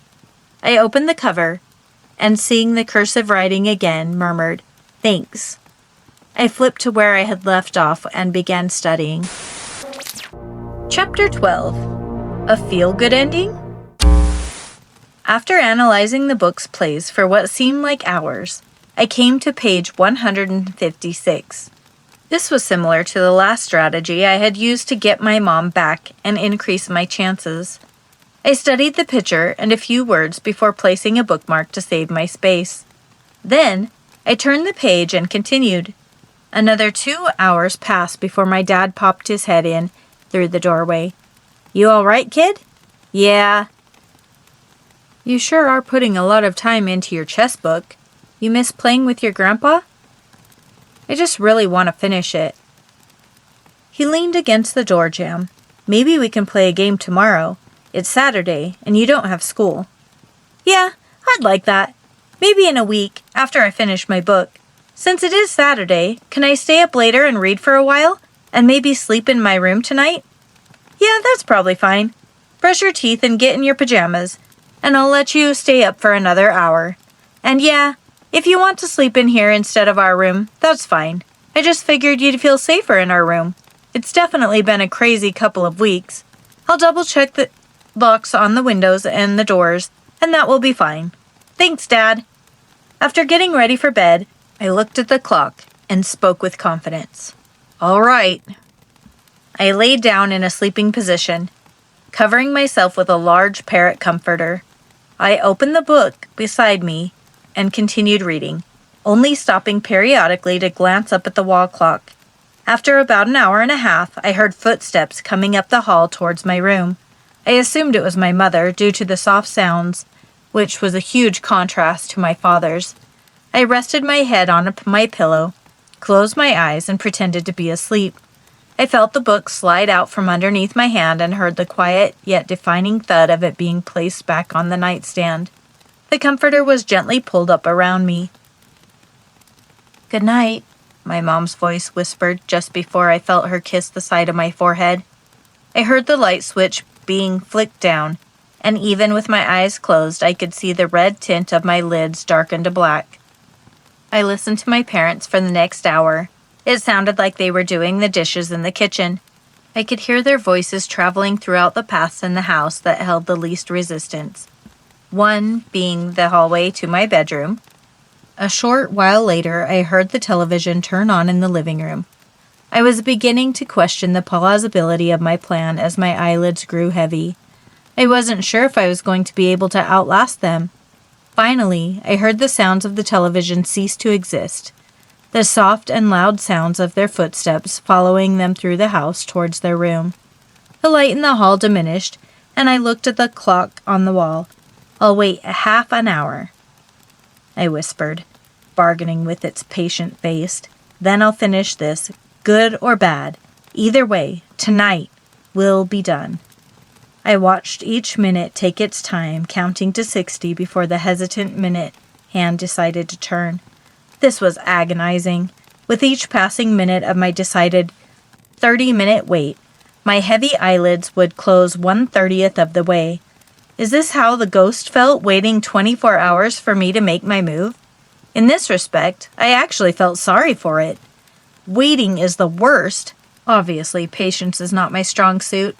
Throwing snakes? Sure. Waiting? Not so much. I realized this wasn't a countdown of me going upstairs, but a countdown till I fell asleep. 20 minutes in, with my eyes nearly closed, I heard it. Your move. Close enough, I said quietly, sneaking into the closet. I put on my fake wool slippers and made my way to the door. The hall was dark as I peeked around the corner. The whole house was dark as well, and completely silent. Making my way down the hall, I then felt the cold metal rungs of the ladder. I tried as much as possible to move slowly and distribute my weight to diminish the hinged aluminum from creaking as I made my way upward. I again turned on the random surging electricity, watching it half-heartedly fill the attic with the expected dim illuminance. I didn't try to figure out which was its most recent move. It didn't matter. I just studied the board, then moved my gorgeous steed 2 up, 1 over. My castle, up 4 on the right side, pawn 1 square. Bishop sweeping diagonally, taking out its bishop. Its side of the board, its morgue, was filling up at a consistent pace. 2 more pawns, second castle down. I was merely eliminating any piece hindering my task of getting a second pawn to the far end of the board. I only had 1 pawn and protected it at all costs. Then, in 3 more moves, the pawn and I achieved the task. A small triumph on its face, but a small triumph overall. Just like I saw in the book, reaching a pawn to the far end of the board let me choose another piece. What my grandfather never told me was that you could revive a second queen, the most valuable player on the field. The quarterback, the lineman, kicker, a player so versatile it can excel in any and every position, able to move freely in any direction, any amount of squares in one smooth, perfectly lubricated maneuver. I had revived my original queen, my mom. With her skills and aggressive studying, I had utilized these different compartmentalized strengths, sinking them into a single fused strategy to take down several key members of my opponent's troops. Choose! The dark whisper again penetrated deep within my ear, embedding in my brain. The pieces on my side were highlighted with the light's reflective gloss, as if this beast was suggesting I picked one of a few available options. No, I want a second queen, I said firmly, looking at the empty chair which still sat before me. For a short moment, nothing happened. Then the board, the pieces, and even my grandpa's packed box that had been supporting our game this whole time shot to the side of the room, as if the ghost and its obvious toxic ghostulanity had kicked at the entire setup as hard as it could. The box and board became stationary rather quickly, but many of the pieces rolled for a moment before settling on their fixed position as well. I jumped from the chair, my heart pounding. I wanted to run down the ladder to my parents' room, which reminded me of them. I'm not sure the loud noise would cause them to run up at any moment. I just stood frozen, staring at the top of the ladder for their arrival, but no such action took place. Suddenly, I heard the packing box sliding across the dusty wood floor. I watched it slide back to where it had just been. The chessboard lifted from the floor, unfolding itself by floating across the room, where it then gradually placed itself perfectly centered upon the supportive packing box. Each chess piece, black and white, lifted from the ground and placed themselves in unison upon the board. I immediately saw the second white queen on the far end of the board where I had recently moved my last pawn. Okay, your move. I reached over, grabbing my tablet from the nearby stack of packing boxes, and snapped a picture. Then I climbed down the ladder, still avoiding the unnecessary noises, and touched the floor before making my repetitive climb to reclaim my seat at the board. 2 queens definitely helped in the pathetic onslaught of my single rook, bishop, and castle. Utilizing each piece, I calmly and strategically began clearing the board of my opponent's unsightly pieces. Another hour, and that was it. I cornered its king, and one other castle prevented any further movements. 2 queens and my king blocked any potential paths. My 1 bishop and castle in the far corner blocked its rook, and that was it. An anticlimactic victory. I just sat in amazement at the impossibility that I actually had won. Suddenly, the small plastic container floated up from the ground, resting itself in the middle of the board.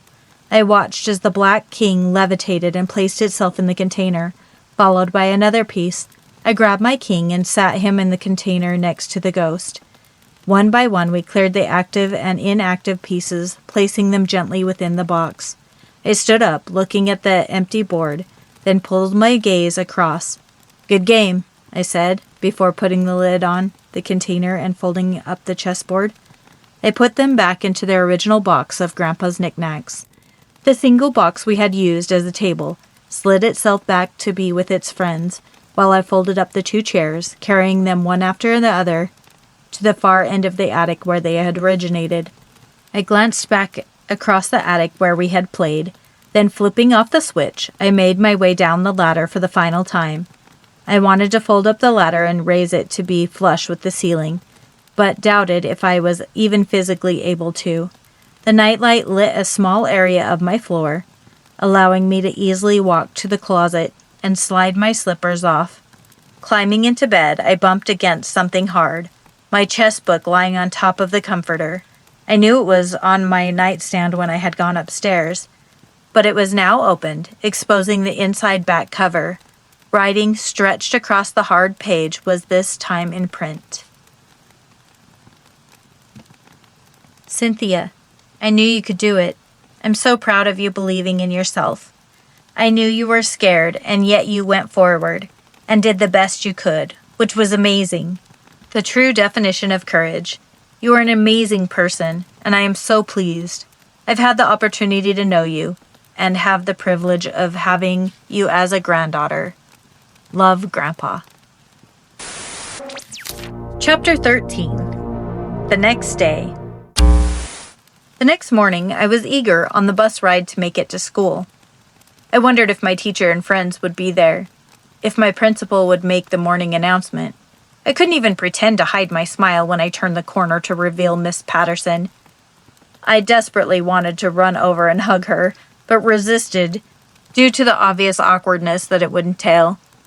I sat at my desk waiting for the remainder of students to pour into the room, and just like I had hoped, my 3 missing friends walked through the doorway with their usual grins, laughing while they talked to each other before taking their places at the desks. The principal's familiar and missed voice filled the school as her elegant speech flowed from each room's speaker. Ending. Old Pine. And just like that, I was again a normal 7-year-old girl that had just completed a normal childhood day. The ladder had been raised while I was at school. I noticed it immediately as I entered the hall. It was again flush with the ceiling, nearly unnoticeable minus the eye-catching pull string. With my teeth brushed and pajamas hugging me tight, I laid under my comforter, staring at the ceiling. The class photo lit by the nightlight below drew my attention as I began looking around the room. All traces of marker were gone. Smiling, I thought in disbelief that we had actually pulled off this feat that I truly thought was impossible. If it weren't for my grandparents' chess book that currently sat beside me on the nightstand, I would have thought it was all imagined in a highly undesired dream. As a movie, however, ending with so many unanswered questions, I began thinking back, revisiting the actions of several previous days. Nothing really made sense. I never found out who this ghost was, or why it came in the first place, or if it was a ghost at all. Perhaps it was aliens, or an invisible cyclops. Why had it chosen me? Was there a specific reason? Or was it completely circumstantial? Was I the only one who had set up a board without an available opponent? I knew I was not. Literally, like a to-be-continued episode of a TV series that never came out with the following show. Why would a writer or director of these movies and shows produce content with such an incomplete plot? For never-ending suspense? So the audience can engage in discussing various plausible outcomes. Do they think it's funny? Or is it as simple as lazy writing? With these movies, shows, and books, I believe it's fair to criticize writers because they are responsible for the produced content. There are billions of potential viewers, and many like it how it is. Many would change several things, while many others would just throw the whole thing in the trash. But as viewers with multiple appreciations, we're welcomed for our individual critiques. That's why I suppose there are so many amazing people in the world that are so different from one another with unique talents and personalities. To appeal to so many different individuals, your one true love is possibly the exact opposite of the kind of person another would view as their one true love. Hopefully, in the end, it all works out in a fully well-rounded happy ending scenario. But unlike a writer that I can critique, this was real life. I can't just get on social media and ratio the director that I'm dissatisfied with their writing and producing choices. For one, I'm not allowed to have social media apps on my tablet. But secondly, who do I Karen to? In real life, there are so many questions that will remain unanswered, regardless of the aggressive, insistent, and desperate questioning. Many children die of cancer at obviously such a young age. Parents constantly ask the question, why? Not only for the entirety of their child's life, but multiple times daily for the remainder of their own. Or on a more positive note, an EMT who hadn't been hiking in 20 years decided to revive his repressed passion, getting out his hiking boots from the basement, dusting off the navy blue backpack, and driving 45 minutes to the mouth of the Old Pine Trailhead. So early the sun was barely making itself known. Only one other car in the dirt parking area. 10 minutes into the hike, coming across a human body laying motionless in the center of the trail. A rock sat quietly beside the man's head that currently had a river of blood pouring from a gnarly gash. He had apparently tripped and found the sole rock on the trail that was coincidentally perfect for creating the most instantaneous and excessive damage. Our hero John immediately pulled out his extensive first aid kit that he carried nearby at all times, quickly stopped the bleeding and bandaged his head. After carrying him to the car and driving him to the hospital, the doctor later informs John that within minutes this man would have lost too much blood to survive.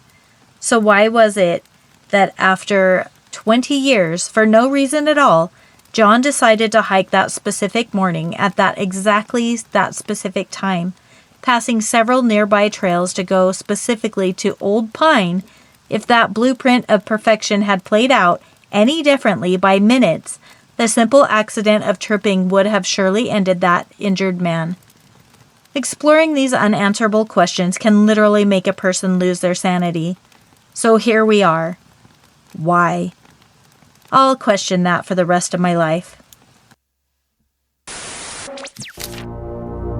Ending continuation. The park within the crack. And just like that, I was again a normal 7-year-old. Many times your mind is so active, 80 miles per hour above the speed limit, racing in and out of multiple lanes, with traffic, against traffic, on a 40-lane highway, making it impossible to fall asleep. But a few times the contrary happens. My mind was juggling so many questions to the reasoning of my recent scenarios that my mind forgot my body existed at all.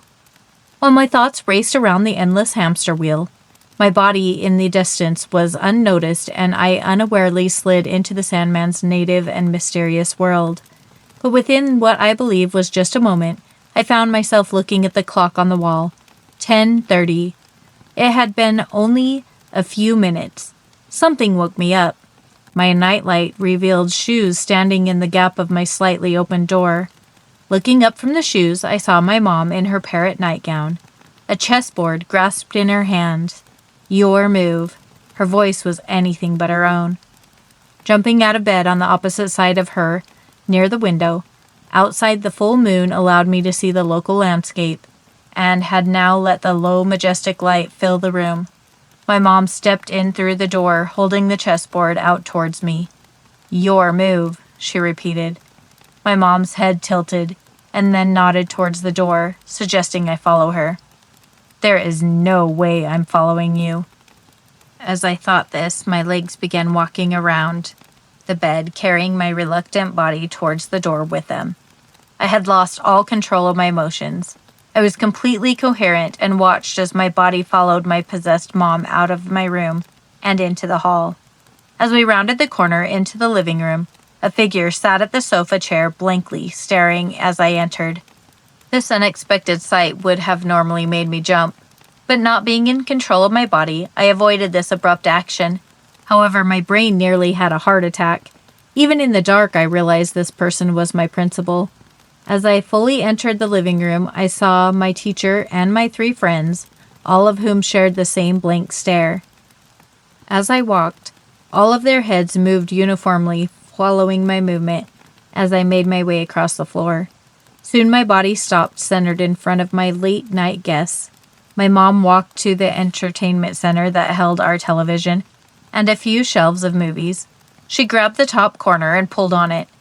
Just like a door, the entire side of the furniture swung out from the wall. Immediately, I saw a large hole in the wall exposed, small boards and troweled on cement. A black metal staircase spiraled downwards with a ghostly blue-tinted glow filling the entirety of the column, becoming more intense the further down it went. My mom stood aside and motioned with her right hand for me to enter, and as before, against my contest, my legs carried me down to the entrance of the hole. But instead of ducking, my head ran right into the cement wall. I fell backwards and landed on the ground. "Ow! What's wrong with your legs?" I said as I put my hands down and sat up. But I noticed my hands squished down several inches. Confused, I looked down to see my mattress. Looking up again as my familiar room surrounded me. Light from the window still filled my room, but instead of the source being the moon, it was now the sun. I walked into the kitchen where I heard the familiar clinking of silverware. Hesitantly, I looked at my mom as she was unloading the dishwasher. She appeared to be normal again. I want to say it was all a dream, but it seemed I was saying that way too frequently, and I honestly no longer knew what was real and what wasn't. The pain pulsing from the side of my head added validity to me thinking, maybe. "Mom? Hey babe, how'd you sleep?" she asked without even looking up. "Do we have a basement?" I walked over and sat at the breakfast table. "No, just this floor and the attic. You've lived here your whole life. Don't you think we would have noticed if we had a basement?" She looked over, smiling at her attempted humor. "I just had a dream that seemed real. There's nothing below our house." "Nothing but the crawl space." "What's a crawl space?" I asked with my ears beginning to perk up. "It's just an area between the floorboards and the dirt under the house. About this high." She took her hands and moved them about 2 feet away from each other, aligning her description with a visual. "It's so if we have to fix a water pipe that breaks, or do electrical work, or something. But definitely not a place you go unless you have to. It's dirty, dark, and full of cobwebs." "So how do you get down there? Do you just break through the floor?" I said while tapping lightly on the ceramic kitchen tile with the front of my foot. "No," she said. "There's 2 small doors in the back of the house. You know, in the flower bed by the bird bath?" I nodded. "Have you or Dad been down there before?" I asked. "Not yet. Luckily, we haven't had any reason to. When we bought the house, the realtor opened the doors and shined a flashlight in there, and that's all I needed to see." She took multiple plastic cups she had taken from the dishwasher and stacked them together, then continued while placing them in an open cupboard. "Obviously, I don't think you would. It's not really a place someone would go voluntarily. But just so we're clear, I don't want you going in there." Within the hour, the face of the computer sat directly in front of my mom, staring her directly in the eyes while she sat in my dad's office.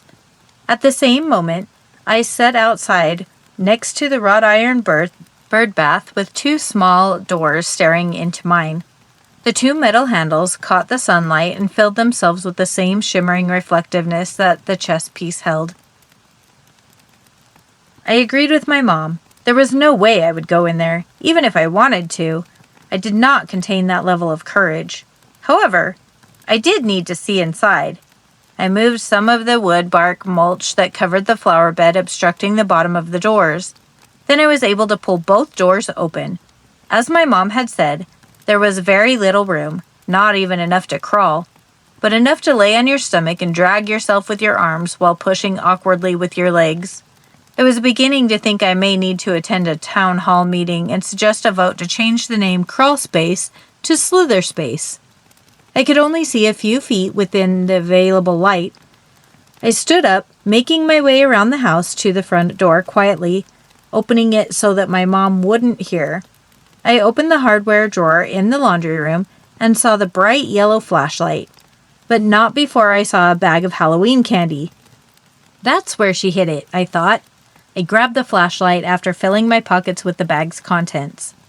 Walking around the house once more, I crouched down, shining the flashlight into the slither space. My mom's definition of spiderwebs was an understatement. There was a full-on spiderweb universe, hanging between and from dozens of floor joists. Small cities of spider-spun stickiness collided into counties, then states.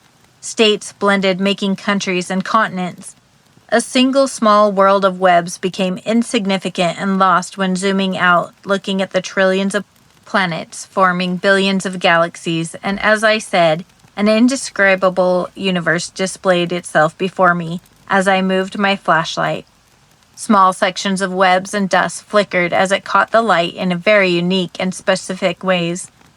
I could see only a short distance of about 10 feet. Inseparable strings of webs stole immeasurably amounts of light fragments, impairing my flashlight from adequately doing its job. Yeah, not happening, I thought, agreeing with my mom. You couldn't make me go in there.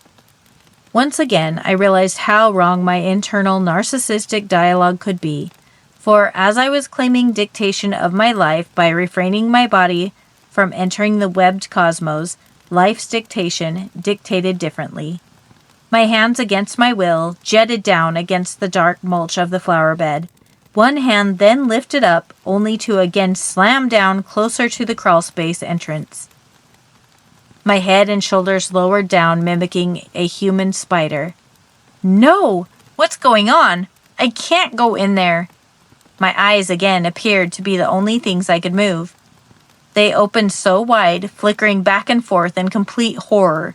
Just like the previous night's dream, I had lost all control, and watched as cobwebs drug across my face, blanketing my hair and body.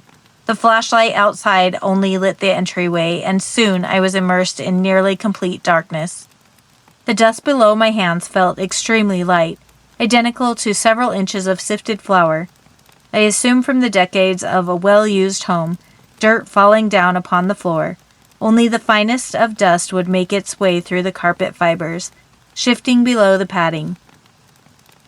With the aid of our vibrations of our daily footsteps and usual movements of day-to-day life, dust would then filter through the cracks into the floorboards to accompany my present experience.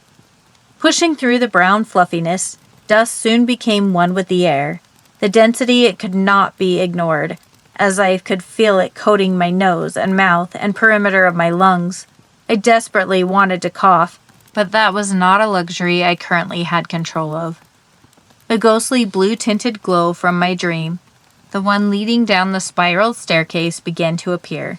Nearly non-existent at first, but as if it were wired to an adjustable dimming light switch, it slowly became more intense. Looking through the large amounts of dust floating freely, I could see where the ground began to slope downward, leading to this new light source.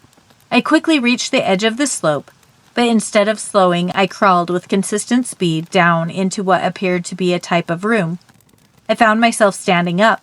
The hole was about 6 feet deep, and maybe a 12 by 12 foot space. As I looked around, I acknowledged that again I had possession of my body. However, I was unsure if I now wanted it. Do I want to watch a horror movie or be in one? Either way, at this point, I felt it was a lose-lose scenario. On the floor against one side of the dugout wall, was a mangled blanket, crocheted with different shades of caked-on dust. At one point, I'm sure there were vibrant colors, making it a gorgeous throw that any Pride member would be proud of.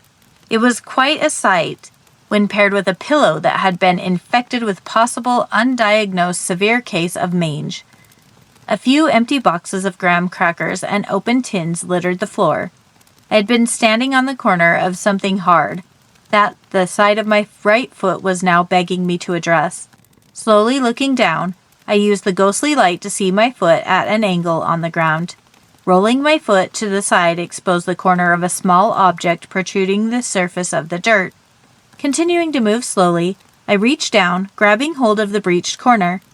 Lightly moving it side to side, I was able to easily pull it from the loosened soil. Standing up, I could feel the coarse, and in a way, smooth texture in my hand. Holding it closer for a more intimate examination, it looked like a horse head with a flat bottom. The knight from a chess set. It seemed to be made out of worked clay, mixed with maybe ground-up brick? This would explain the texture contrast. Over a few feet sat a small boulder. On top looked like a similar piece. I walked over and indeed found another chess piece. A king, differentiating features, but otherwise identically made. As I studied these two unique creations, visually and physically, I became instantly distracted by movement from the side of my eye that aggressively grabbed my attention. The blanket that had been laying flat upon the ground was beginning to shift. It slowly lifted up and moved to the adjacent corner as if someone who had been covered was simply moving it aside. The blanket, now completely amiss of its previous state, exposed a frail light coming into existence. A semi-transparent glow that was quickly becoming more prominent and taking a shape. A boy. Yes, definitely a boy, as it was now completely evident. About 8 or 9 years of age stood an upright boy. The glowing human form seemed unaware of me. He walked to the opposite corner of where I stood and began rummaging through the trash and empty boxes. After finding the specific box he was apparently looking for, he turned and faced me. Making direct eye contact, and without losing it, walked straight to me, extending the box outwards. The cardboard felt like it could disintegrate at any moment within my hands. It felt so light and weak that I could visualize it turning into its simplest carbon form and flowing between my fingers, adding to the congested layer of dust below my feet. Besides a small magazine print, the box was empty. The print, as impossible as it seems, actually felt even more fragile than the nearly disintegrated box. Several toys filled the page with their descriptions and extremely cheap prices. My attention, however, focused on the chess set in the lower left corner, a gorgeous marble board lined with majestic curves of each individual piece. I looked at the 2 handmade chess pieces that still were cradled with my fingers. "You made these?" I rhetorically asked. The answer was sent into my head before I even asked the question. In fact, the question seemed like it had been sent into my head as well. He nodded yes. The 2 pieces began moving in my hand. Startled, I jumped, dropping both at the exact second they did. Instead of falling, however, they sat weightlessly in the air. Mesmerized, I just stood as the statue and watched as they floated upward over the wall of the box that was still embraced between my stomach and forearm.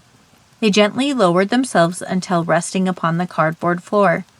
As they ended their destination, small movements caught my eye in all directions. Ahead of me, both my peripherals, little sections of dirt began moving from the floor. Dirt from the room's walls began crumbling to the ground, as if miniature worm-like tremors were about to emerge from the multiple locations simultaneously. I had the urge to crawl out of the slither space at record speeds, run to the house to call Kevin, Ward, Reba, and her husband Bert, or perhaps Mrs. Davis from a different and equally time-tested great film, and ask if she has her sandworm wrestling experience hot or ready. Most chess pieces let themselves be known as they also breached the surface wiggling aggressively, loosening themselves from the clutches of the dirt's talons. As each piece became completely free, it began floating across the air towards the box I held. All directions contained chess characters flamboyantly wavering, each shimmering with different percentage of glowing hues. Each piece made its way over the box's edge, as the first two had. Once each piece stabilized itself within the confinement of the box, its weight was easily noticed. I was amazed at how the box's weak state was able to hold them. Similar to judging the Clint Eastwoods of today, underestimating them while picking a fight, only to feel your jaw nearly dislocate while receiving an excessively punctual half-cocked punch. I looked in the box at the many uniquely carved chess pieces. "They're beautiful," I said, looking up from the box and again by making eye contact with this young boy. "These took you a long time to make." The boy nodded again. "Your parents put you in here. You've been here so long." I knew so much about this boy without him speaking or waiting for him to nod. Up the slanted wall, furthest from me, several feet across the slither space, was a crack in the foundation that I currently could not see. But years of images and movie scenes flashed through my memory, this crack exposing the park just a few houses down. Years of watching children swinging, flying kites, playing tag with one another. An image of my grandfather sitting on the park bench, watching me go down the slide multiple times. "You saw me. You saw children playing for all the years you were kept down here, and have been watching ever since." Tears were covering my face. His eyes were dry, but his expression, besides saying it was heartbreaking, was indescribable. "You made these because you wanted to play with someone, but no one ever played with you." Still filling my tears, "I'll play with you." I reached into the box to grab a clay figurine. I stopped instantly as he reached out, his hand lightly grabbing my wrist. He shook his head no. "I already played with you?" My question stammering. Again he nodded. "You want me to play with these?" I asked, my head gesturing to the box contents. His head again nodded. I matched his nod. "Okay." At that, the boy's luminescence began slowly diffusing into the air, and like a lightened draft flowed from the small dirt room to the entrance of the slither space. Before following the tunnel of light, I took the handful of candy that still sat deep within my pocket and placed it in a small pile in the center of his pillow. After showering, I sat in my bedroom, appreciating the clean comfort of my mattress and blankets. Beside the foot of my bed, I had set up the small card table that my grandfather and I had used hundreds of times. 2 chairs sat beside it, one on each side. Holding down the tables was my grandfather's chessboard, and nicely upon it were 32 well-crafted mixtures of hardened brick and clay figurines. I heard the front door of the house open. My dad's heavy footsteps led themselves to the entrance of the open door to my bedroom. "Oh, hey, Sid. How did your day go?" he asked after looking in. I ignored his question. "Do you still want to play a game of chess with me?" I asked. He looked over and saw the set-up chess game before looking back at me. "I'd love to." He walked in, sat in the closest chair, and then set his briefcase upright beside his feet. He loosened his tie an additional inch while looking at the many unique handcrafted pieces. He reached out, touching the top of his rook. "Wow, these are amazing." I nodded in agreement and moved a white pawn 2 spaces forward, then looked up at my dad. "Your move." Thank you for listening to Your Move by Danielle Maya. You can see several books that connect directly to your move, which extend the story, by visiting the website at stephaniejamespublishing.com. This audiobook is part of the expanding Prepping Down the Rabbit Hole Choose Your Own Adventure series, narrated by Lulu Gypsy Girl. Dozens of connected books written by a growing group of authors are waiting for you to explore and participate in this community of both reading and writing enthusiasts. You can also submit your own manuscript to continue any book in the series, extending it in your own desired direction by adding characters and adventures in a way that only you can tell. Go to the website for instructions and contact information. Explore the extensive and growing collection by visiting stephaniejamespublishing.com and discover how the various novellas interconnect. Check off the books you've read and discover new adventures as they're released. The journey doesn't end here. It's only just beginning, so feel free to join us down the never-ending rabbit hole. Again, please take a moment to leave a 5-star review on Amazon. It's an easy way to show your appreciation, and it's more helpful than you can imagine. Thank you for your time and interest, and I hope you enjoy this new adventure.